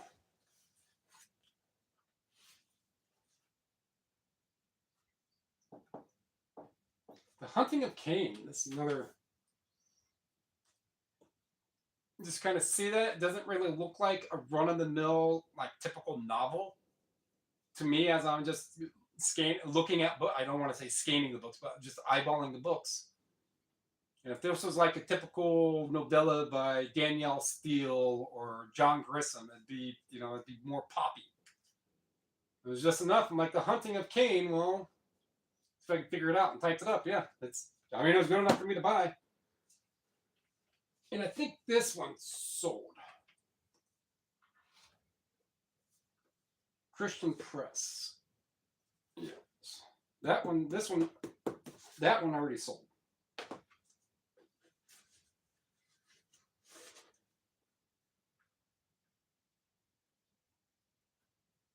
D11.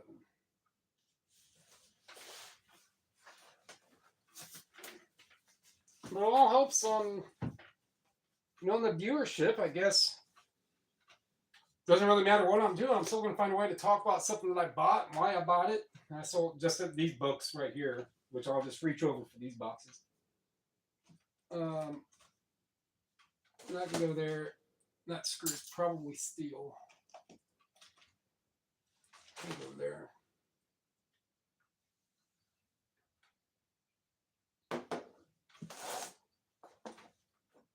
With someone, who was I wrote that?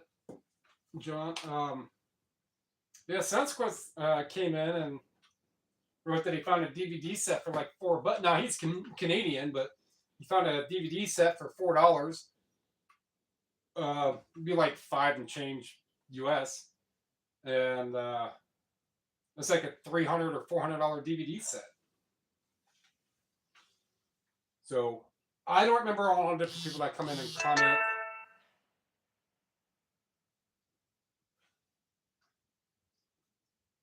That come in and comment, and like I helped them kind of motivate to go out and look for more stuff, or things differently.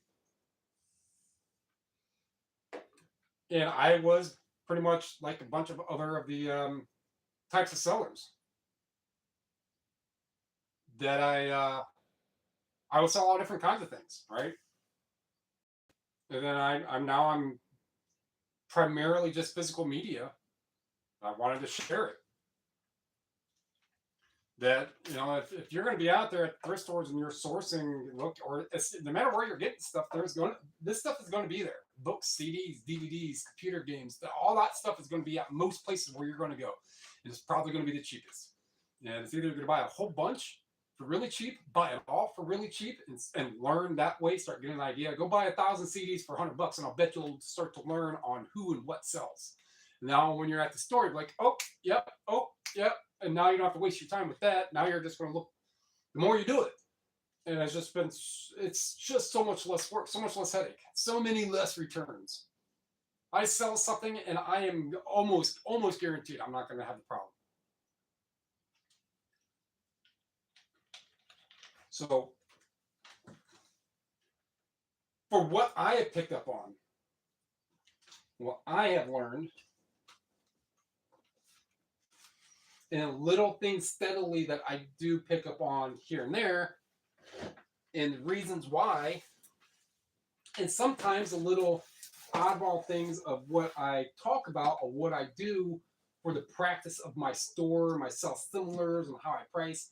I'll get into that stuff too, but not really a whole lot. The same principle it is if you price it, and if you understand, you don't have to get rid of it right now. If somebody really wants it, well, I can.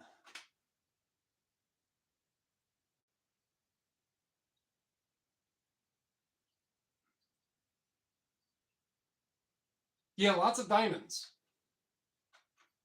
There are, using the diamond on the rough.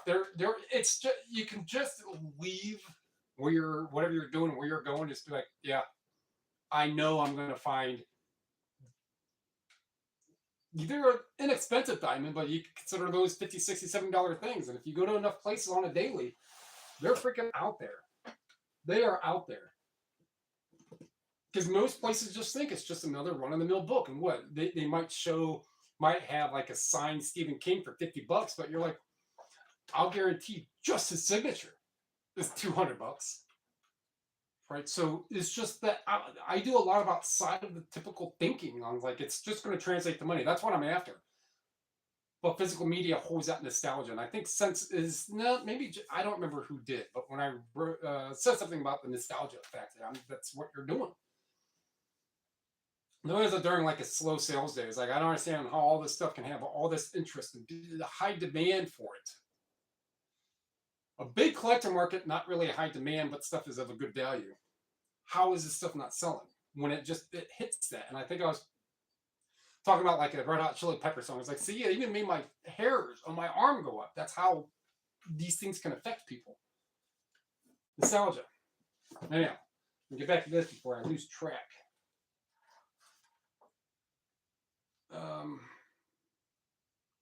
Hunting of King.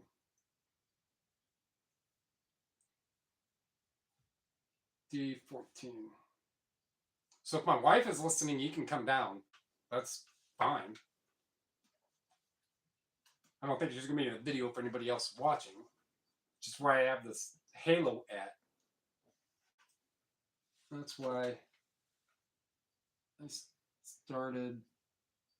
Okay, all of your videos trying to find. So what kind of diamond? What then? I'm not one that needs the gloating. Yeah, I don't need you to talk or praise me. Be like, oh, that guy. What is it that attracted you to continue watching the initial video that you did? And if I want to say, maybe you're the person who commented on the book, The Worm, if I remember right. I'm not best. I remember the comments. I don't remember the people. But either way, what is that kept you attracted to this channel? Like, you know what? Type away. So what are those little things? What are those diamonds? What are those things that you picked up from me saying or doing that were like, oh, yeah, yeah, I'm going to listen to that guy. I'm sure you listen to others as well. But why did you choose and pick and stay with so far with me? And now join me in a chat, and I'll put you on the spot. Impromptu. Or not impromptu, kind of improving. B14. I think I did write a D and a number up here. That one I did, yep. B14. See, even that much time longer, I'm like, you know what? The last time I said that, I said D14, and I did. I typed it in there, D14.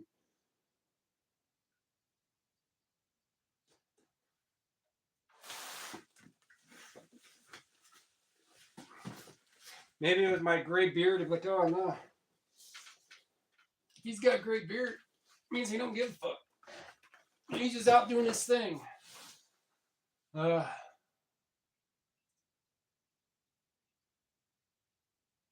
yeah. Yeah, I do. Thanks. Although it's not really on tune. Sometimes when I hear myself play back, I'm like, damn. I'm never going to get a contract with anyone. But I hit that one note for that 16th of a second. Makes me feel good. I didn't really sing. I did like 2 school things, but that was lower and that was like middle school. But I was still a bassier person. But I never really sang for any band or anything. They just needed somebody. I'm not going to try to do it. Because you're not going to pay me to sing. But yeah. Because that's what makes people chuckle. That's what keeps them around. Like, you know what? Shameless. You can call it shameless. I don't care. You always pick.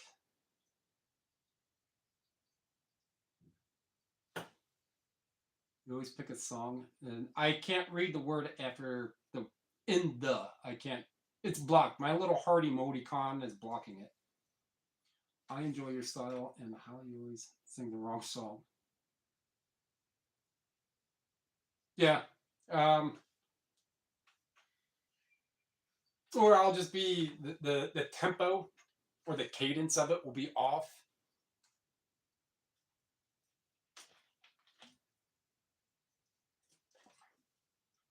I'll be like A B C D E F G H I J K L M N O P Q R.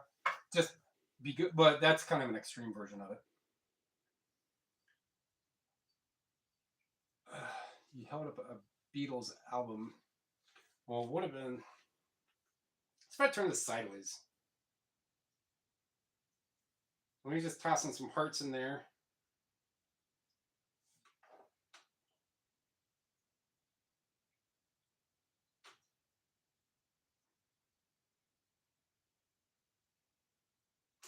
It's the words. It could be the words of that, or "Hold Up the Doors" and St. Pink Floyd.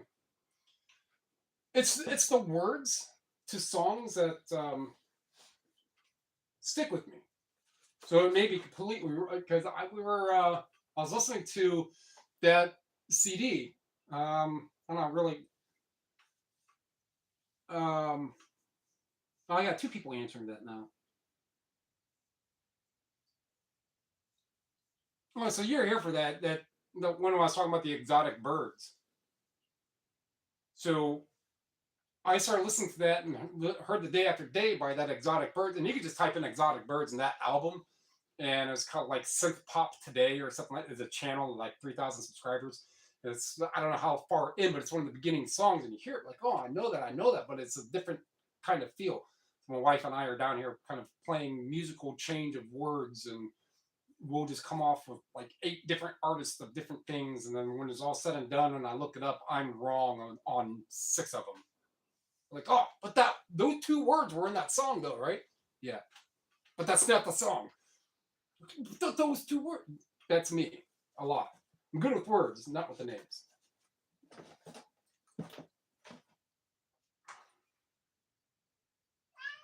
Uh,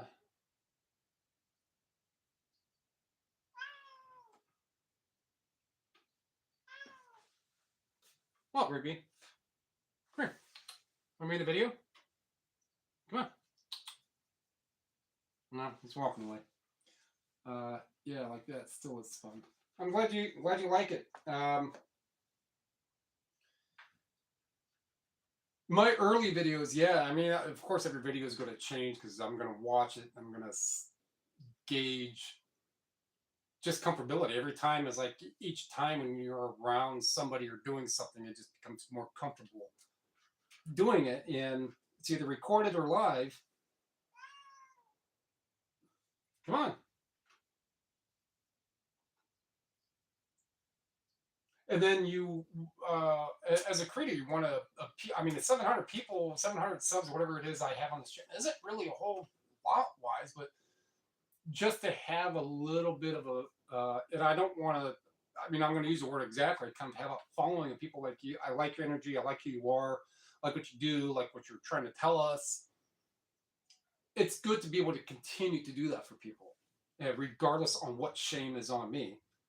And it's kind of being shameless. Like I can't sing, but every once in a while, I'll just try it because that keeps the mood going.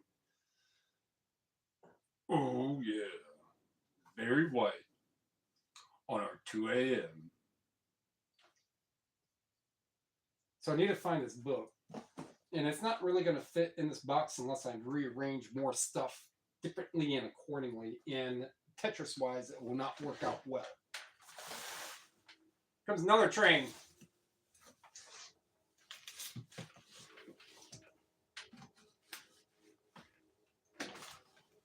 This one though.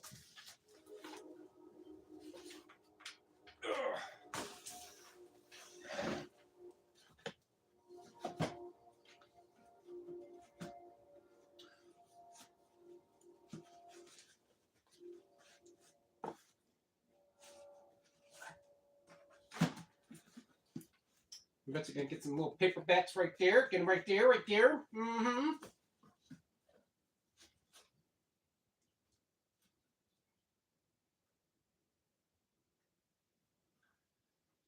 B18.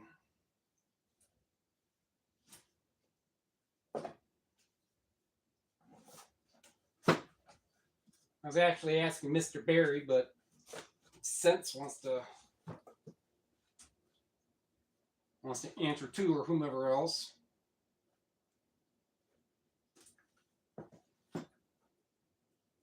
I mean, I guess the same thing applies. I mean, there are, think about it. For whatever channels you subscribe to, no matter the notifications or whichever, but if you see, let's go with,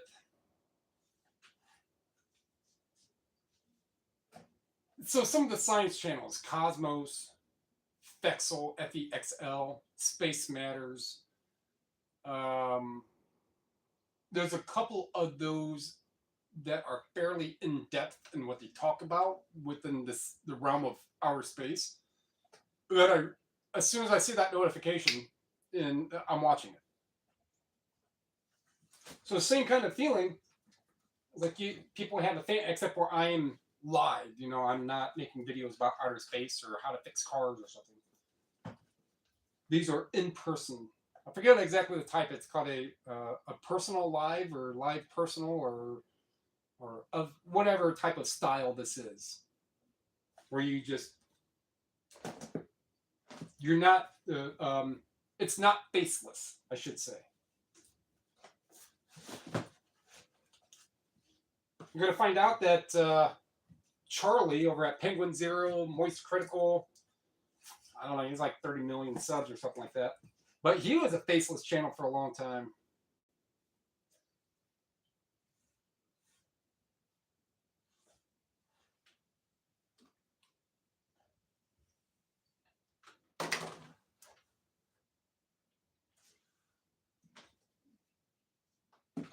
So this JFK book right here is an interesting one too.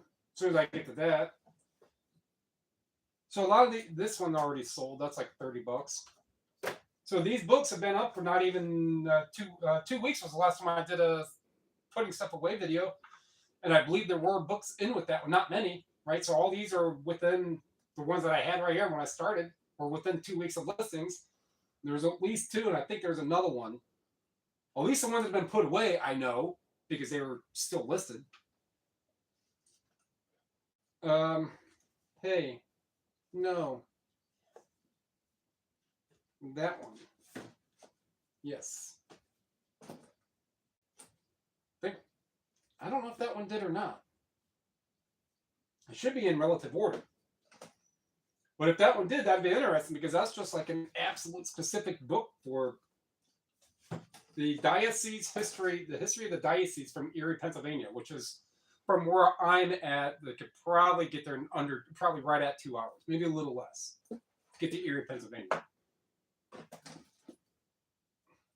Which is just a little sliver, like this. And then drops down, and, well, however the line for PA is, right? It's just a little notch, a little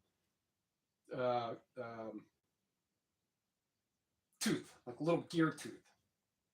That's all Erie is, amongst other things. Directory of the Scots goes into B18.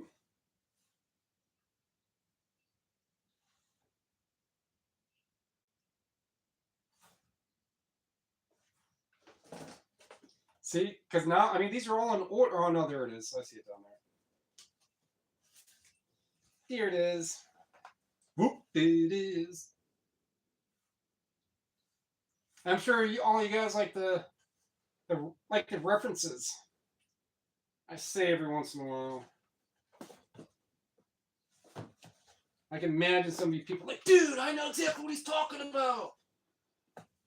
Oh, that's awesome. If there's only a way on how I can communicate on how much I understand what he's talking about in words on his channel, that way he would know that I know what he's talking about. Damn, only if there's a way to comment. Comments are on, buddy. Help yourself.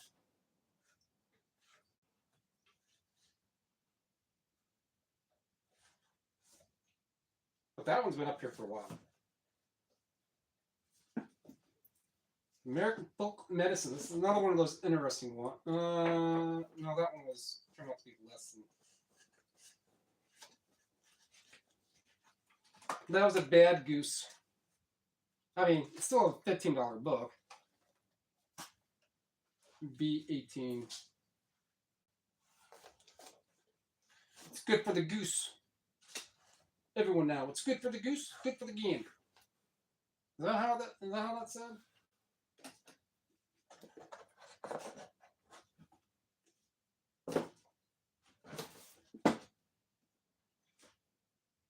Sometimes I'm the smart guy. Sometimes I play one on the internet.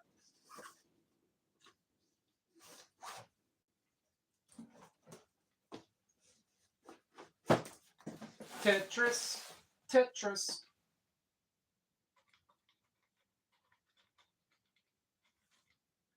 B18. Man, it's gonna see if a bunch of these already sell, because this one is down on the floor. Not really on the floor, on the bottom shelf.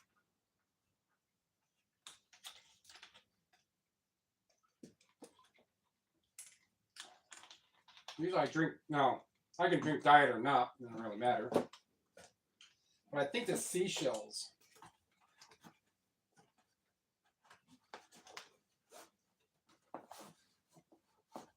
I mean, I could probably put one of those paperbacks in here. Let me just find a random box. I'm doing 24.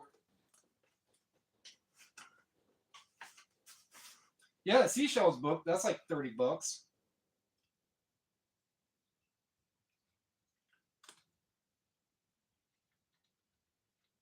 Oh, wait a minute, John. B24.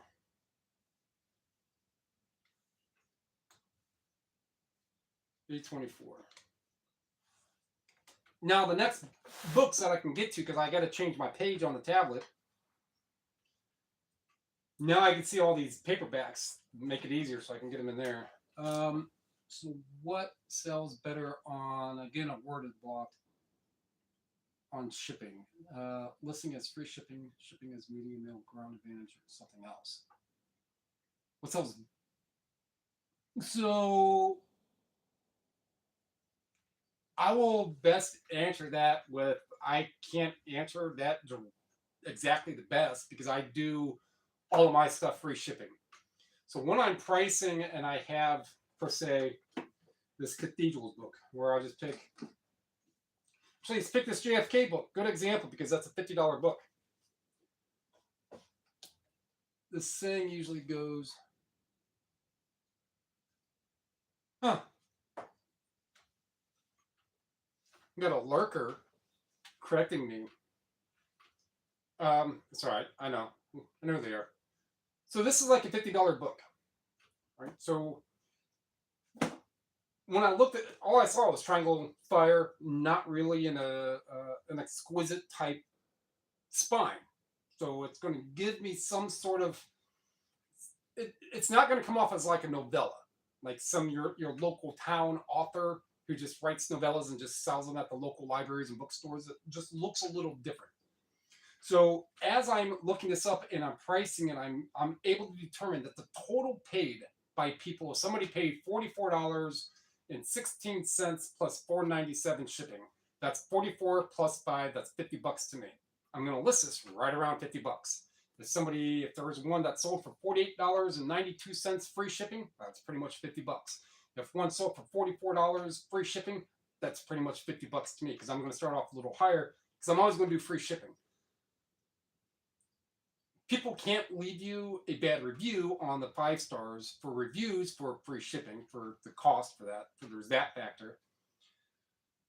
The return, so when I get a return, I can go up to 50% of the total of what that buyer paid. So if they spent $50 and it cost me $4.50, that $4.50 has nothing to do with them. It cost me that $4.50. They send it out, or I send it out, and they get a return back. So I can take out $50. If they paid $50, I could take out, whatever the product cost is, I could take out up to half that. So I'm out the shipping label there, the shipping label back. Then I can recoup some of that by that partial deduction. If you're doing a charged shipping and if you made $80 on the shipping and they have to ship it back, you have to repay all of that shipping and you can only deduct up to 50% of what they paid for the item. So there's more in that, but I don't deal with a lot of returns. And the question was what sells faster. So I really can't answer that one, but I just do free shipping. And all of my listings are show that it's going to come up as ground advantage.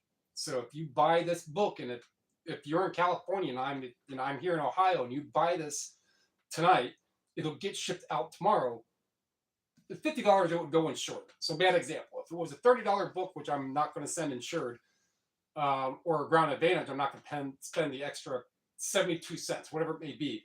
It'll go out media mail and it will get to you in California probably that same day, maybe a day before, maybe a day after that shipment. But as a seller, you're allotted that extra time if you do. So there's a lot of there's a cushion here and a cushion here. And I ride those cushions by stating that you're ordering the stuff from me via ground advantage is what's going to show up. But it's going to go out most of the time. It's going to go out media mail because it's going to get to you on time. That's the point.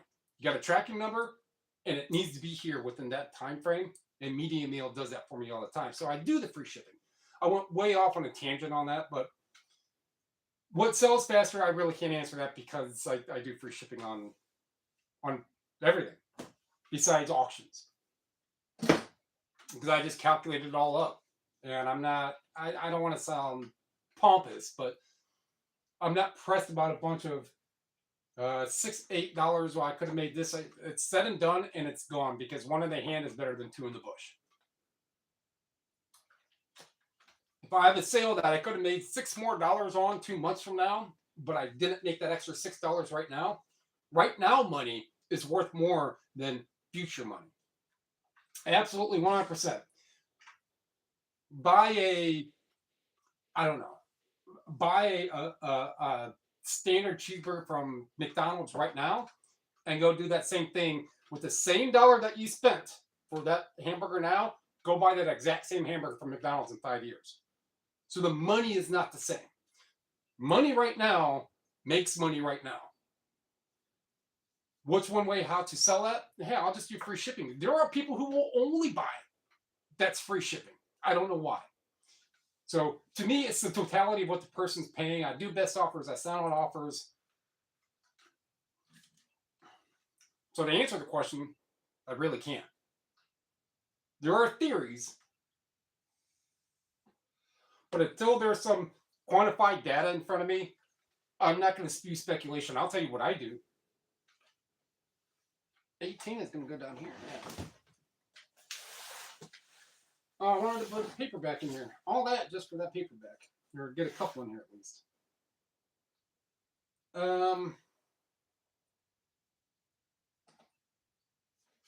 Living Pain. All right, so I can get that one in here. So what's good for the goose is not good for the whole gander.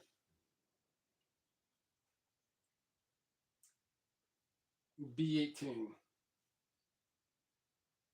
It's almost like the person who wrote that can hear what I'm saying in live time. Like she's not the person who was just down here in the kitchen. But thanks for the comment. Drives the viewership up. Except for now it's down to 4 people. I'm glad I got my story out in time. My answer. I just do things different. I have a different eye, different brain on what I'm looking for, what I'm buying. This book right here, $75. It'll sell for over $70. It's got that little bit right there. Stay Hungry by Charles Gaines. Go find one of these paperbacks. The hardcover sell for a bit better. This will still be a $60+ paperback that I paid $1 for, 50 cents for. Whichever. That one's nothing spectacular. Neither was the other one. Actually,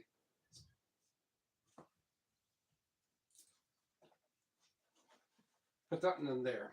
Protect that one a little more. B18.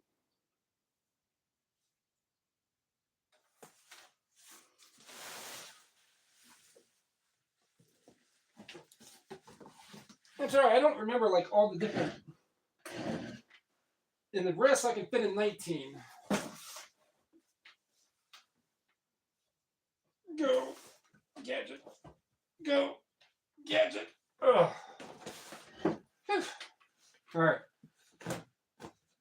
rest of those I put in here.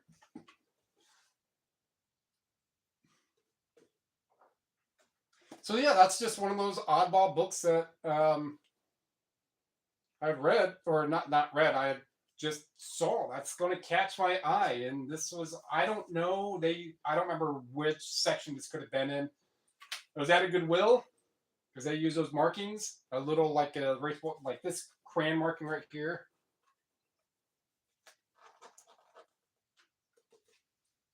Pretty much gone.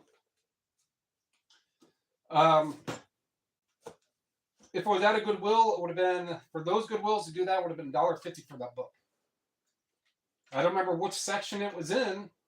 Usually it's just like cookbooks and then religion, and at those stores.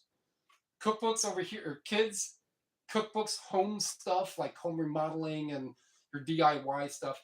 And then bottom shelf, and then the one to the left is going to be, one on the left is going to be like education and textbooks, and then below that on the right is going to be religion stuff, and then everything else is just going to be a hodgepodge.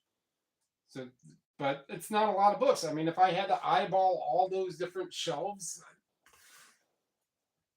20 minutes maybe, finding a couple that are worthwhile to look up, maybe a half an hour to get a couple books from there that are $100 total. However it turns out. I mean, not at that specific store, if it is that exact specific store, that's where I found not the last Bachman books that I just sold for $120, but the one before that, like the end of December of 24, somewhere around there. I got another one from that same store.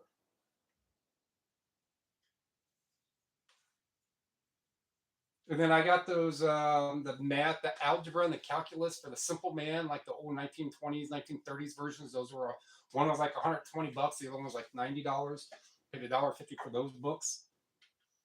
And then I can go for 2 weeks and just find a whole bunch of $15, $20, $25 paperbacks and not really find any really good books. And then the next week, they could be 5 $200 religious books. This one right here. So this one that I got, that was in the bag, that the bag got ended up on my floorboard and the bag got wet. So I dried it out, put it on the heater vent. And this one, where'd it go?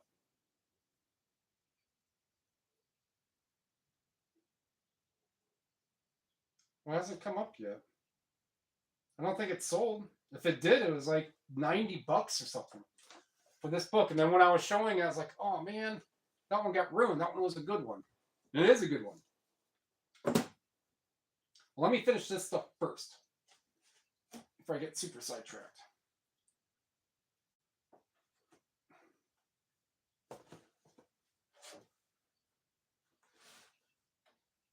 I'm not going to say this guy's name because it's Moorcock. I don't need people turning into 8th graders. He said Moorcock. This Batman, actually, and that's $30. Go find one of these. This is the franchise stuff I talk about. Go find one of these Batman paperbacks somewhere, wherever, for under $25. There's not a lot of them listed. And a lot of times, those little just franchise ones are like, oh yeah, I know that Back to the Future. Oh shit, that's a $60 copy of a paperback copy of Back to the Future. It's a surprise all the time, going out and just getting this stuff. And knowing that people are out there, they will pay you for their memories. I'm like, yeah, man, here's $30. I want that book you have because it brings me back to 1992 or whatever. 1992, yeah. Oh man, I loved Kim Basinger. I remember reading that book as a boy and know it. You know, so it's same thing with clothing. Oh, this Backgammon for Blood. That's an interesting one for $25. I mean, if you follow the channel, then you know that, when they sell, I'll bring, I'll say them in a video. But it's just like a paperback on Backgammon. Really? $25? Don't talk to me. Farming and Gardening in the Bible. That one's going to sit for a while, but It's $25 when it sells. B19. And these other two are $18 books. Some more cock.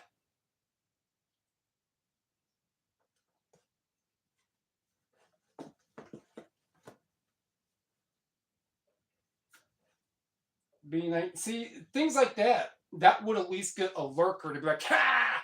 And come in and do like a little smiley emoji in chat. That's all right. Because I like you just the way you are.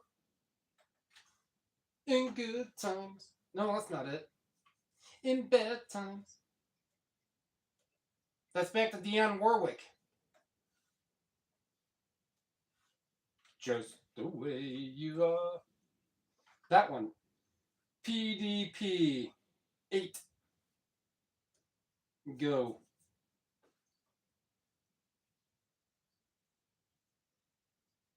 It says 0. Oh, you know what? That might be in like vintage computing. PDP 8. So how long is this one? Just over 2 hours, right? So if I wasn't doing all the talking, and it would have taken a little less. I don't want to wait. Paula Cole. If I got that quick, yeah, Paula Cole. I want to say that. I give you a hint earlier. I don't. Sometimes you like what someone's writing and their train of thought on what they're thinking that's going to get conveyed. You may have wrote something like, "He's going 100% going to get that." But I'm just reading it in just text, and I'm reading it out of context. So you probably did drop something.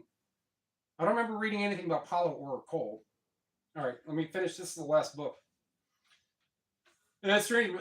Wife was just talking like she was upstairs doing some cleaning or something, and then had some playlist on, and all of a sudden just went back to like 1997 with Fiona Apple and Natalie Merchant, and whoever else she said that was playing. Alanis Morissette. Dawson Creek theme song. Oh, well, speaking of Dawson, the Jason Vanderbeek just died. So yeah, this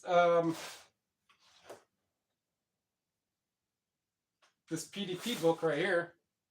That's why a little bit of research and typing in TeraPeak will get you a little better thing. So that's, I don't know how well you can see it because I got it all blocked, but it's $63. 14 people have looked at it. It's been up for 5 days. 2 in the watch list. It'll sell for $50 plus, but for $1 I paid. That one, I think it was $3-4 per book, so 35 cents.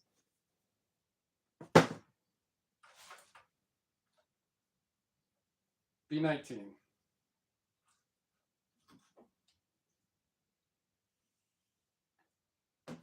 Yeah, so I mean, I liked 19.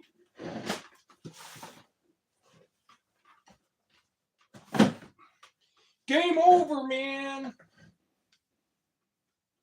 Books are done, put away. Yeah, that time frame of music, like Ace of Base, and it slipped my mind on Jewel and Sheryl Crow, Dido, White Flag. So if you know Dido and White Flag, I think that speaks for itself right there.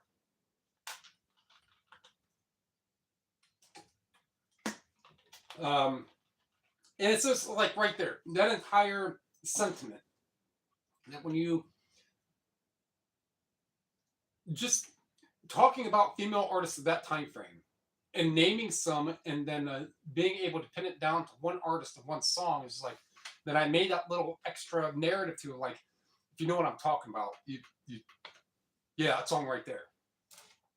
And that's the impact of what that stuff has.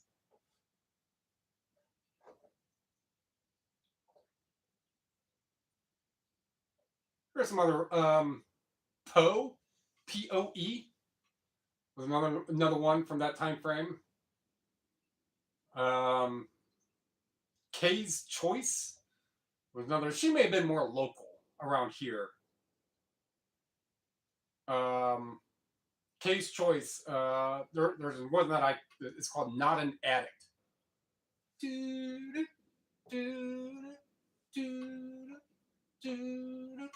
Breathe it in and breathe it out.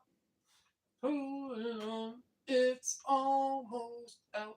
If I don't have it, I'll go. I feel alive. If I don't have it, you're on the other side. I know. That's all. See? Another one of those themes from way when ago. I don't think it was any. It was probably on like, I don't know, some random Final Destination or something. And I say that because my daughter's been watching Final Destinations. Tony Todd. Piece of. Well, that is an iReader for CD player. Goes in the.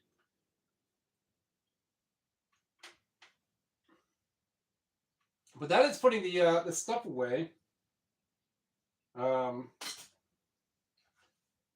So combine, I don't know how many listings that was, but I mean, if you watched in the beginning, this was almost full, and there was 2 stacks, and then there were at least 60 CDs and DVDs, right? So, and this has been streaming for 2 hours. Is it 2?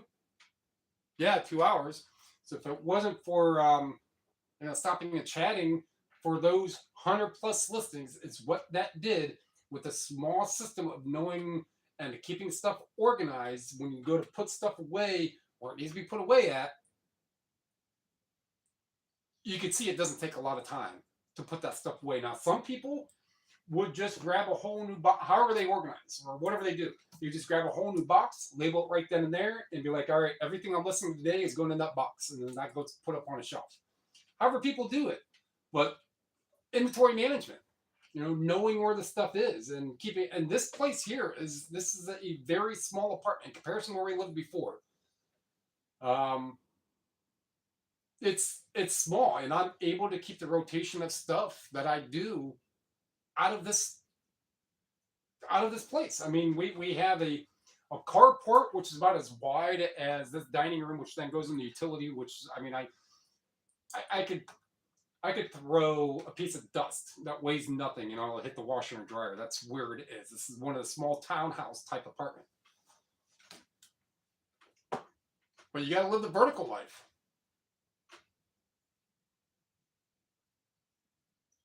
And I'll read that in a minute.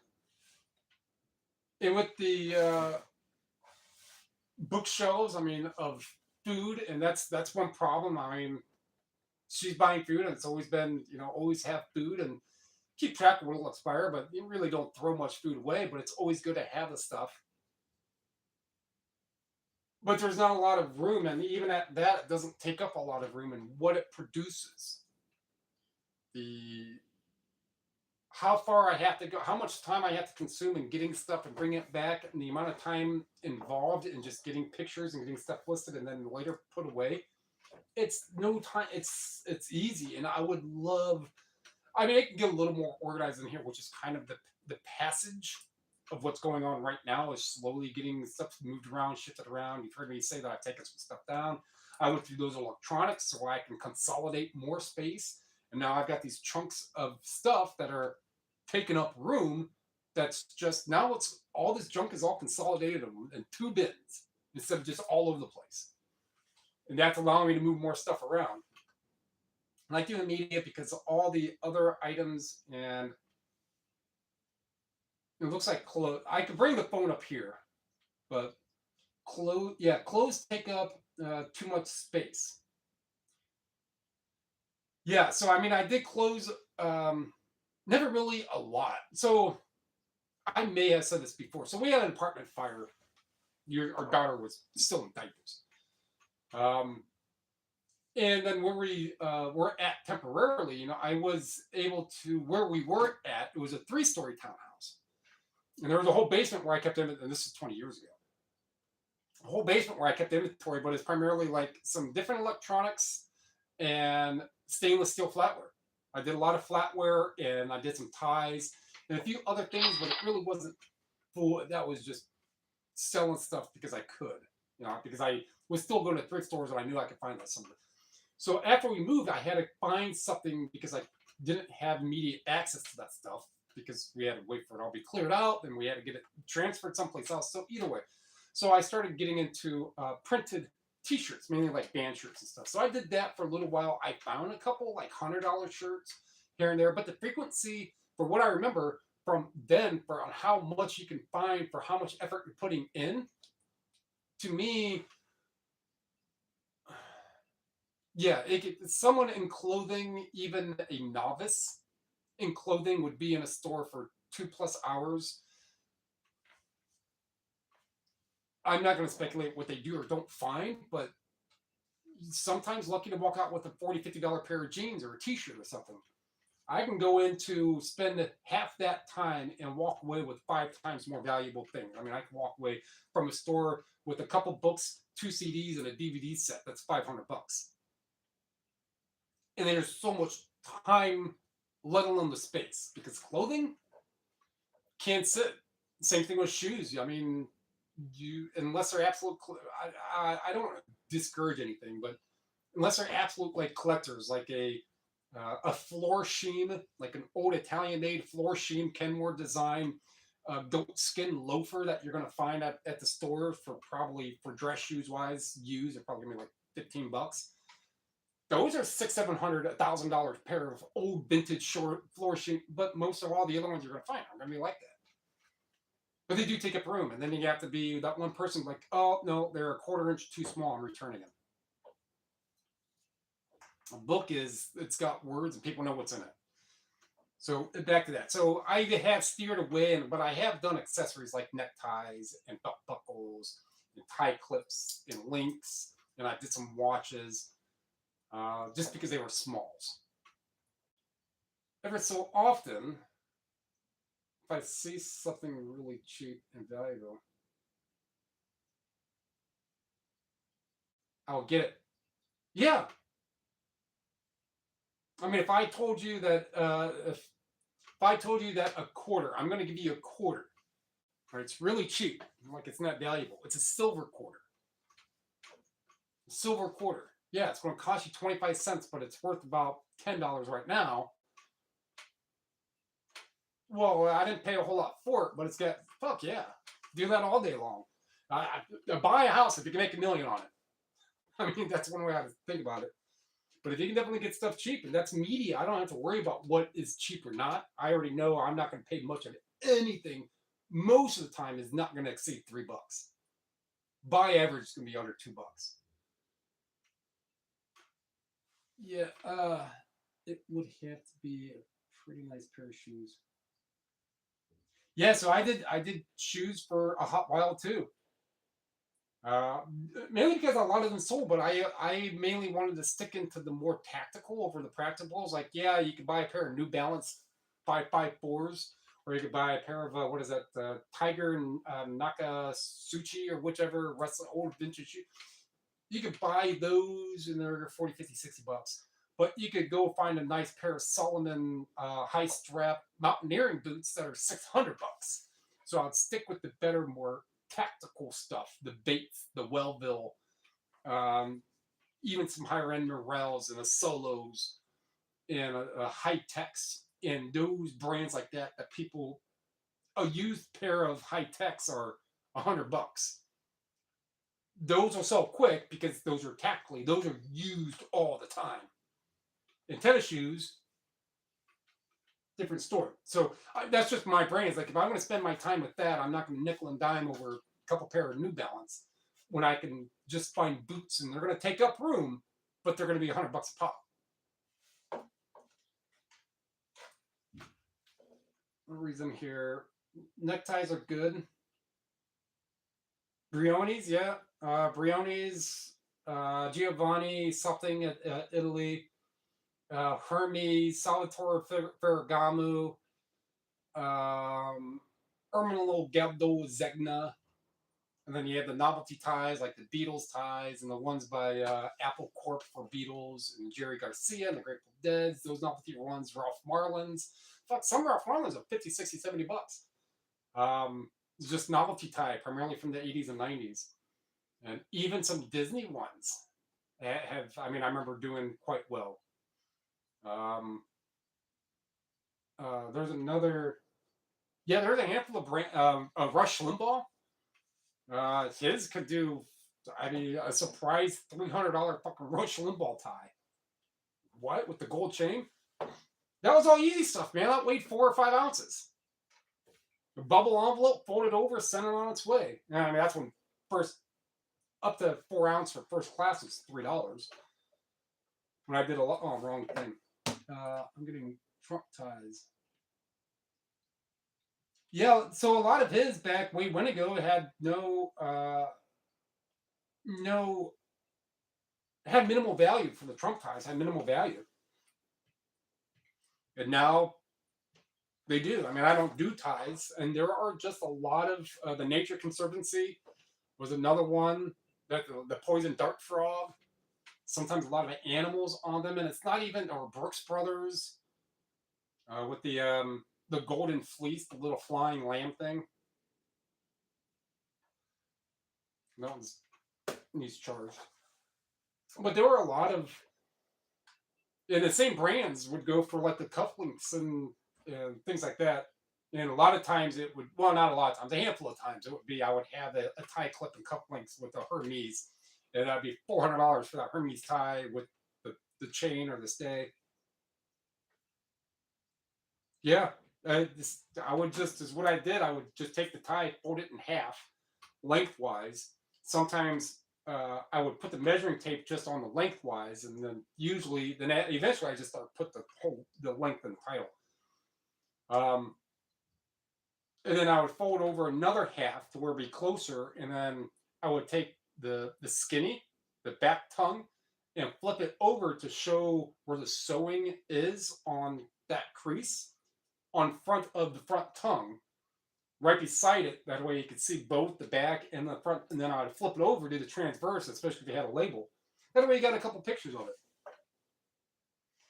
But that's another textile that held textiles hold aromas, smells, stinks, aromas. So if they came from a smoker's house, it'd still be in them. If it came from somebody who worked on a lot of cars, you'd smell it. If it came from someplace that worked on pine trees, you'd smell it. So that's just another one of those 3 experiences where I was like, I just don't want to deal with that because people are going to complain about dust being dirty. At least with CDs, I show a picture and you know exactly right there what you're getting. I was like, the smell, every once in a while someone will say something about a book. Like this smell is dirty. I'm like, well, I'll bet you it's got dirt on it from the 80 years it's been around. You should have described it like that. How do you want me to describe a smell that you're not going to know or describe the same way?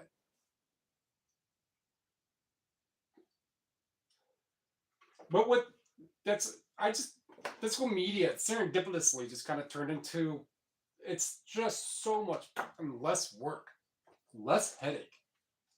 I mean, I'm already done with putting all this stuff away within 2 hours. And it's 8 o'clock, right? So I'm not up to bed until like past 11. Always past 11, not always. I do buy shirts from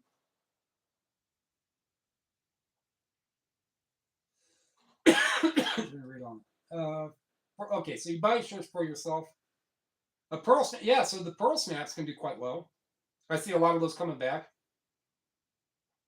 There is, so I don't do clothing, and I've never really followed much of any clothing resellers. And the one, just because I think, what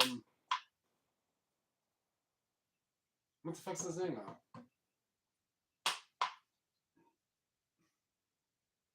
Falcon Finds. I think it came over my channel when I started a while ago. And he wrote something. It's like, oh, that's cool. And then I started, I subbed to him.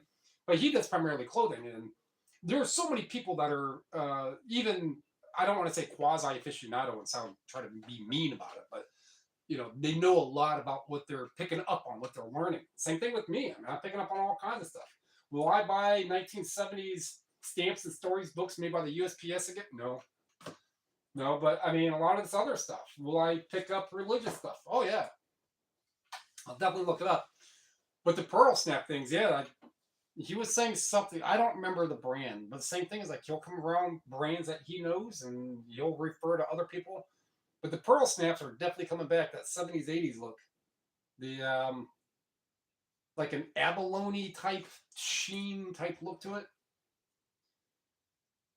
I don't resell the shirts. I like these snaps.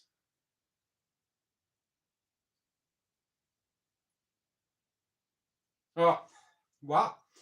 Sounds like there's a little more excitement going on in the Sense Quest house than I thought. Your wife, you go up to your wife, you like this shirt? Yeah. Oh, shirts off like that. Maybe you got the shirts for. I don't know.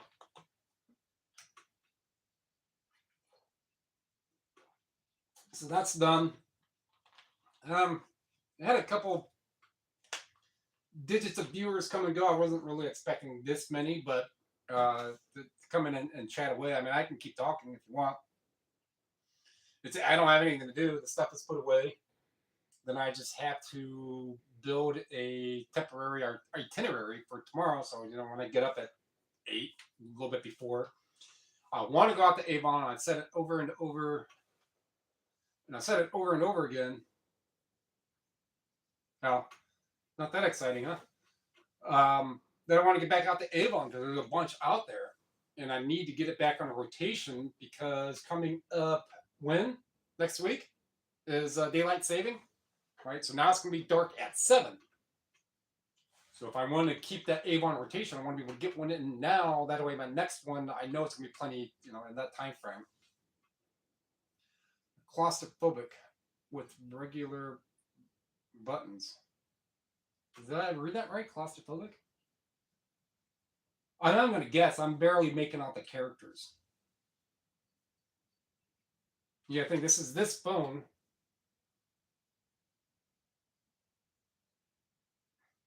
That's a strange feel. I guess if there's ever, I mean, people have their things. Like I can't stand writing with pencil.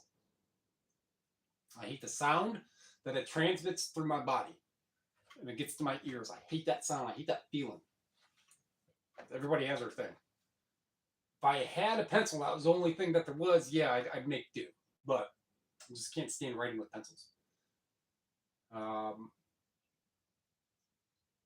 was I saying?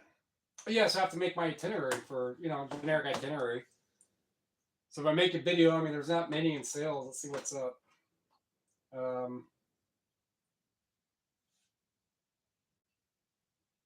Orders. Not many. It's like 14 or something. 13. You get a sneak peek.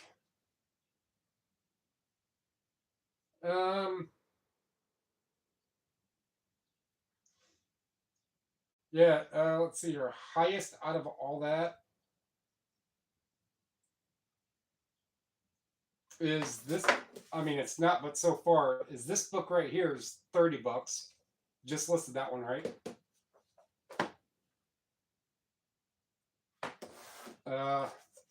This one I just listed, that's 28. And this one right here, just listed those, $50. I think that was the last thing I put away 2 weeks ago. But that 2-book set, that's it. Everything, all the other 10 are all just bread and butter. So it's not a whole lot for me to have to find and put away.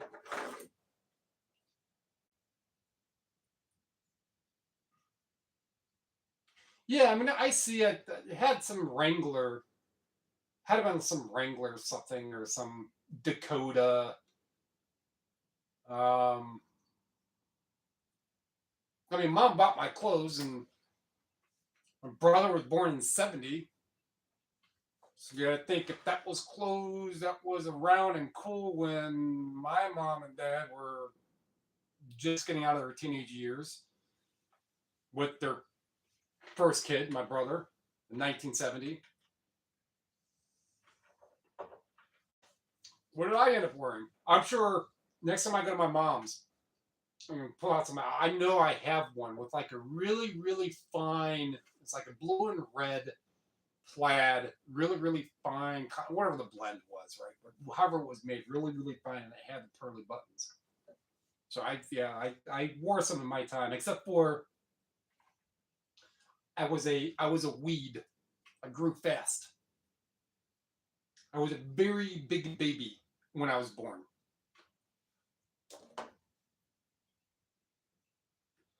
So I was double digits in pounds and well over 20 inches length. I was a big kid, big baby. A bunch of the other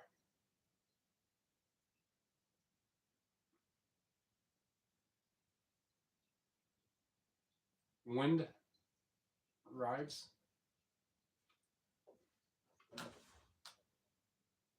Wind rivers are nice ones. The brands. Yeah, I'm not taking away from any of I like that aesthetic if people can pull it off, right? I was just watching Adam Savage from Mythbusters, and he was talking about someone made a comment, and he'll just read random things like this and make a video about it, or however he does it. Or reading random things that come through chat, and he just answers them. And someone had wrote something about getting a new fedora, and his girlfriend liking it. And then Adam Savage goes off on this little tangent about the hat and get comfortable with it and wearing it right. And if it's something that you like and your partner likes, you're gonna have to bear through that little bit of pain. But if you wear it right, and there's certain people who can wear certain things. Like, could you see me with a bowler hat? Walking around all 6'4" with a bowler hat. Now, if I had the right attire, maybe I could be a dapper. You know, dappers are definitely taller, distinguished gentlemen. But if I start sporting a bowler hat, you know, what the fuck is wrong with you? Even if you wear it right, if you wear that clothing right, if it looks right on you, do it. In between taking apart these electronics, I try to smash real hard on here to try to jostle something loose, and there's all kinds of dents. I don't know what kind of, this is painted. Somebody had it for something and had it as a poker table, and my mom found it down the road. They had it for sale when we moved up here. Like these old chairs. It came with the set. But I don't know, these are got to be 1950s chairs. I believe these are original, but the cats have just clawed into them. The other ones are torn. And just things have been bopped around, but I think it was like $100 for the table and chair set.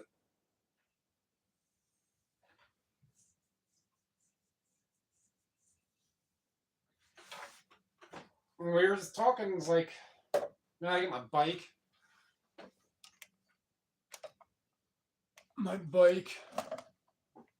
See the, so well, I can see all that. The way I have it angled behind that. Trying to see if I can make a good angle on it. So that's been sitting since I got that back, end of last year. So get that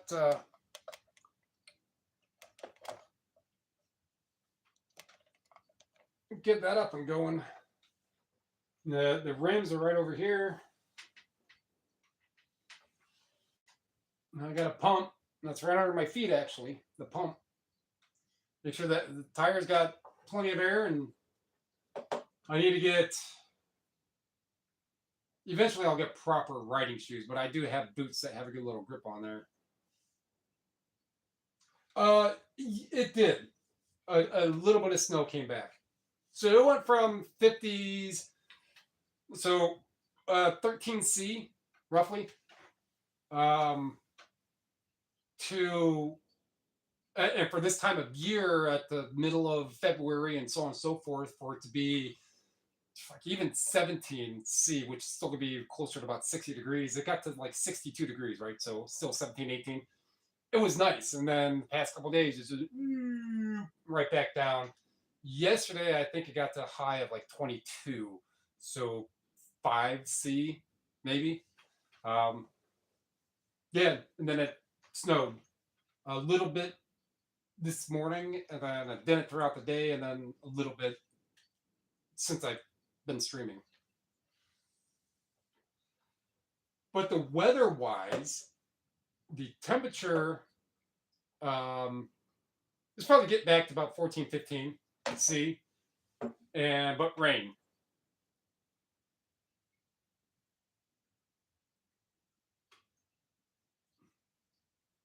Yeah, that's and then the daylight saving. Actually, if I bring this tablet up to calendar, most of these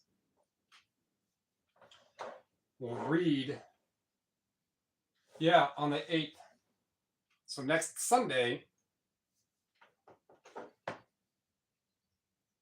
it'll be dark at 7. And then from there on out. For us, warm is 0. Yeah, 32 or 0 is definitely doable. It's definitely tolerable.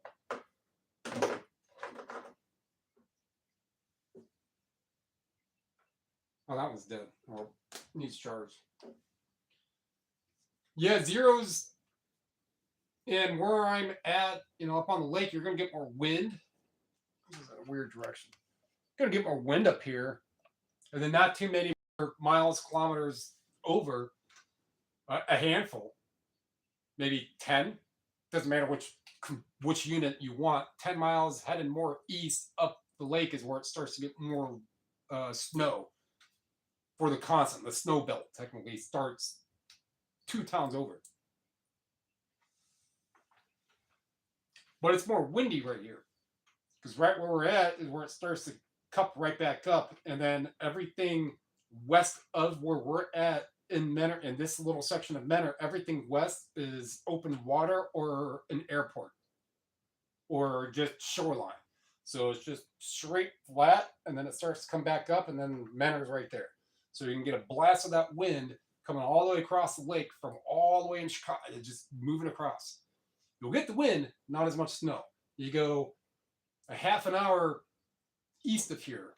If it's a little bit of snow here, it's guaranteed 10 times more there.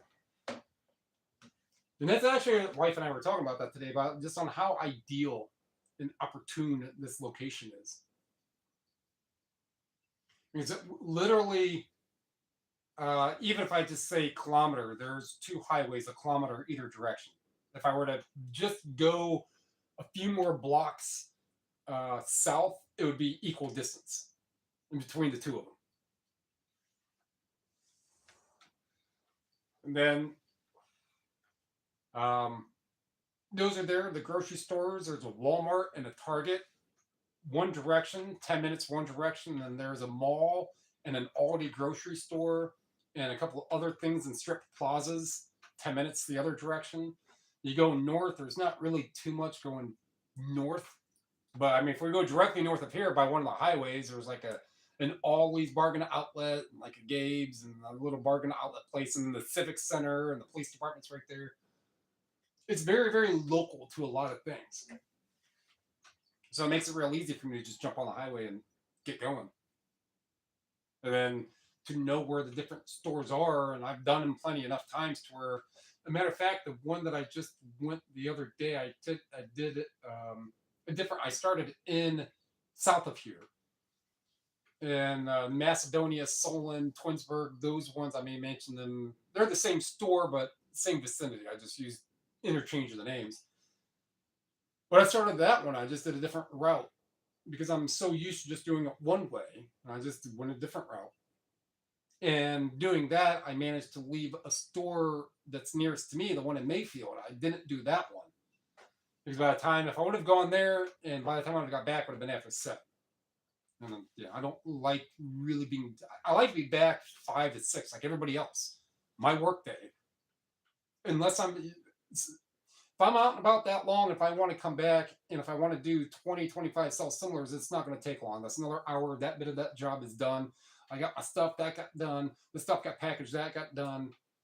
But reverse order. I woke up, packaged, video, figured out where I wanted to go, went somewhere, got stuff, came back, did some self-similars. Or I'll wake up and while I'm waiting on the video to upload, I'll do a quick 15 self-similar, whichever. If it's a 40-minute video, it's rare I make them. I could do that. Or if I don't have a whole lot of sales, I could do some self-similars and I can still be done and out by 11. Get stuff packaged, get 15, 20 self-similars done, and I'm gone. And I come back. All my work is done before I even leave. That's just having the system. That's just having, where I live, there's a lot of good stuff, but opportunity stores for me to go to all the time. And it's like tomorrow, I got to get out to Avon because there's like 8 stores. Even if I go a little more toward Lorraine, and even go even more like towards Cedar Point. The Cedar Point's still an hour from there, but if I keep going that way, there's another chunk in outside of Sandusky. There's like 8 stores, but that's an hour and a half from me. But on my way back, I'll be passing up 8 more stores. So would I want to make that double trip? Just so there's just I feel like sometimes it's like a John Madden. There's just I went over there and fumbled the ball. That's a bad John Madden, but there's just stuff all over where I'm at. And surprisingly, not much going north. So I got 3 directions to go, and I'm not running out of places to go. And I get to find cool stuff. I get to find $200 Annie Lennox CDs that obviously I passed up for a couple times. Now, I can't say obviously, because I wanted to pass it up in the first place. It's like that's the same logic. It's like it's always the last place I look. Of course, it's not always the last place you look. It can't be obvious that I passed it up before, because if I had seen it before, I wouldn't be telling the story right now about it.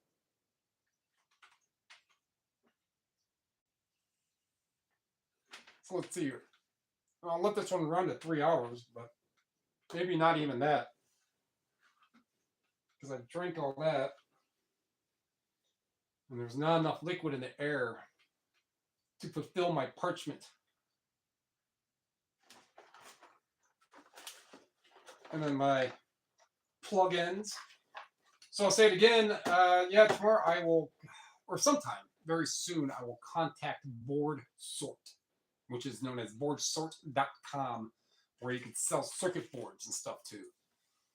And it turns out that one of the channels that I watch called Scrapitall, which kind of inspired me to do the micro scrapping in the first place, he's mentioned Board Sort before, and then he mentioned it in a video he just did the other day, which then that kind of encouraged me to cut the ends on the other side, a bunch of computer cable ends and stuff. These are just regular copper and brass ends.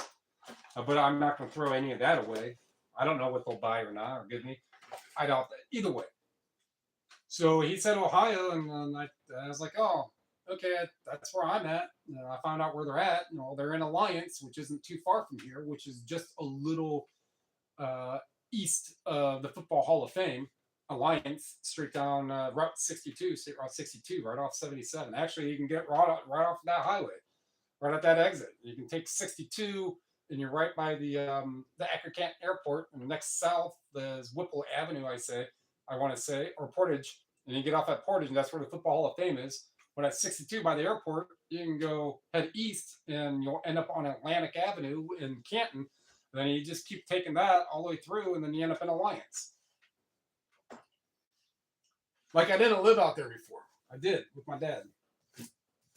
I used to go to the gym that was right up there, Champion Fitness. Way when ago. Pre 9/11. That's when that was. I used to ride.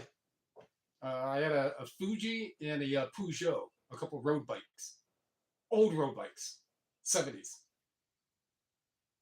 And they're good ones. I don't remember. I think when I got a yard sale for $20 and took it up to a bike place who used to sponsor me for some of the biking I did.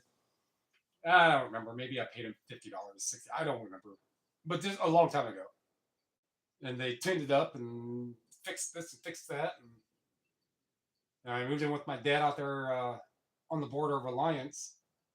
It was 4 miles to the plaza, but it was all paved roads, State Route 619, all asphalt paved road. And any of the other roads I took, you just kind of remembered where you shouldn't be going. And I biked everywhere, everywhere. You know, I was over 20 without a driver's license. I was biking. Now I'm definitely over 20. I have a driver's license, and I've got about a $5,000 bike sitting right there, waiting for that chain to get moved. Move it some more. Oh yeah, so that's where I was going with that. So I got to get some gloves, some preferable biking gloves. It's better that way. I mean, my hands aren't really used to grabbing those grips. I haven't grabbed bicycle handlebar grips in a while. It is a full suspension bike with some nice RockShox Judy front shocks and a Fox rear suspension. But I'm just not used to it, so I don't want to beat up my palms and extra added abuse to my forearms. That something I haven't been used to in a long time. And then a pair of shorts and another water bottle bracket and 2 water bottles. And I had a backpack that can hold a camel pack, but I think the bladder was bad, so I could probably just find a replacement bladder for that. For Navy, for those, I have a helmet. Got some at least good shoes, not like biking shoes, but the treading on them are they go parallel.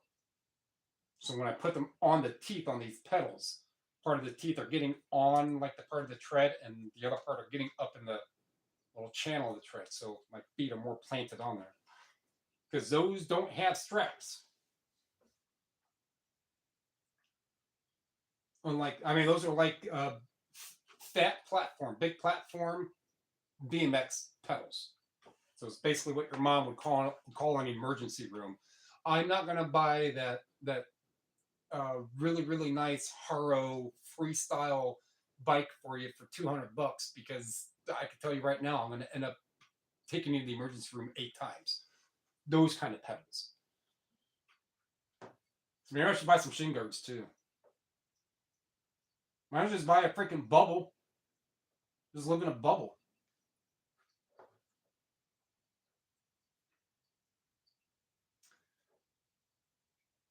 Things that make you go, Things that make you go, I was a ponderous man.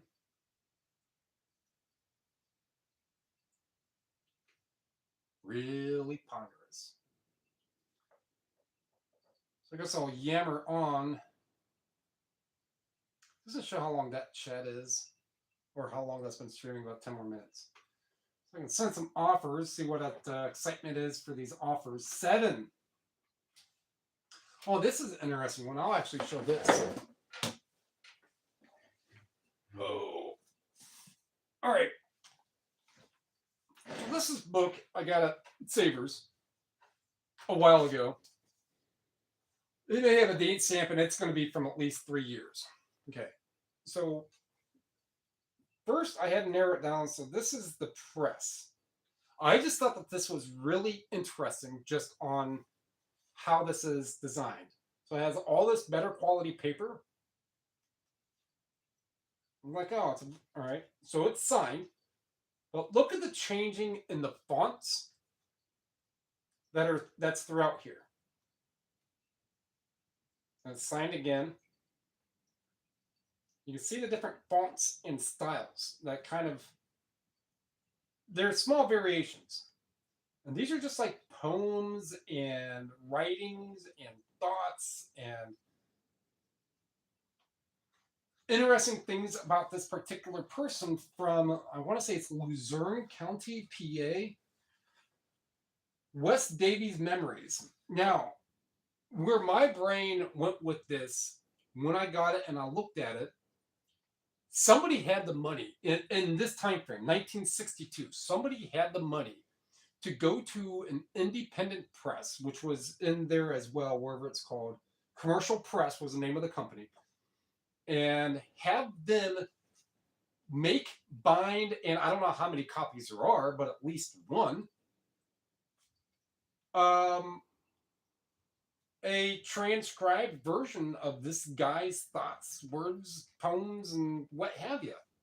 So he had enough money for that. So I would at least be like, there's some sort of local influence and sort of local history, and it's very unique and oddball. Now, granted, it's priced pretty high, just because it's just that one weird freaking one-off thing that there is. Could I list it for $50 and it sell? Yeah. Am I going to be out? No, because of what I paid for it. But it's just one of those things that it's just that very specific Luzerne County, Pennsylvania, this commercial press, this person, this transcript, somebody's got to know him. And I did contact the historical society out there. And the person, very, very vague. He sounded like he also ran the Parks and Recreation, and maybe he was a treasurer, and he had like 14 restaurants. He didn't seem really vested in the conversation. And I don't know. And I was like, all right, well, it's interesting. At some point, I may send it to you guys just because it's your guys' local history. It just gets enough interest. I just relisted this today. There's already 2 views, 1 watcher, and I can send an offer out on it. So there's cool stories about a lot of stuff that people buy and sell. And that's just one of many. Stick around. I'll make more. Like Lay's potato chips and Jay Leno. Come on, if you know that one, then keep on watching because I got more. Send offers. I'm going to send these offers in sayonara.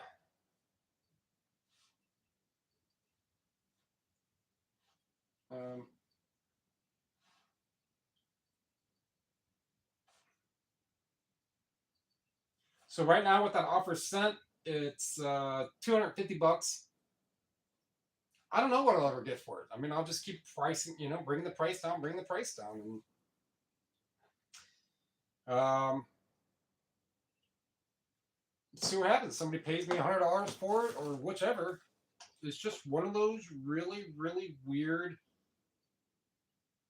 It takes a heap of planning to make all things come right. It takes a heap of sunshine to make this old world right. It takes a heap of loving to make a house a home. It takes a heap of rain to make the flowers bloom. That is a complete alliteration. Rudyard Kipling was another of our great poets. In the beautiful poem he entitled If, he writes, if you can talk with crowds and keep your virtue, or walk with kings nor lose that common touch. If neither foes nor loving friends can hurt you, if all men count on you but none too much, if you can fill the unforgiving minute with 60 seconds worth of distance run, yours is the earth and everything that's in it, and, which is more, you'll be a man, my son. I'm sure if I read that with a different inflection, that would come out way differently. But that is just what this is comprised of. Musings. Call it that one. Musings. Musings by Wes Davies. All right. So that's about 3 hours. I got stuff put away. Appreciate everybody who came in and chatted. Sunday, Monster Truck Rally, but on a different channel. Sundays, after 6 p.m. Eastern, if I got enough to put them away. We'll keep doing this on Sundays and keep making references and talking about things that we sell and do and don't. What have you. Appreciate it. Thank you.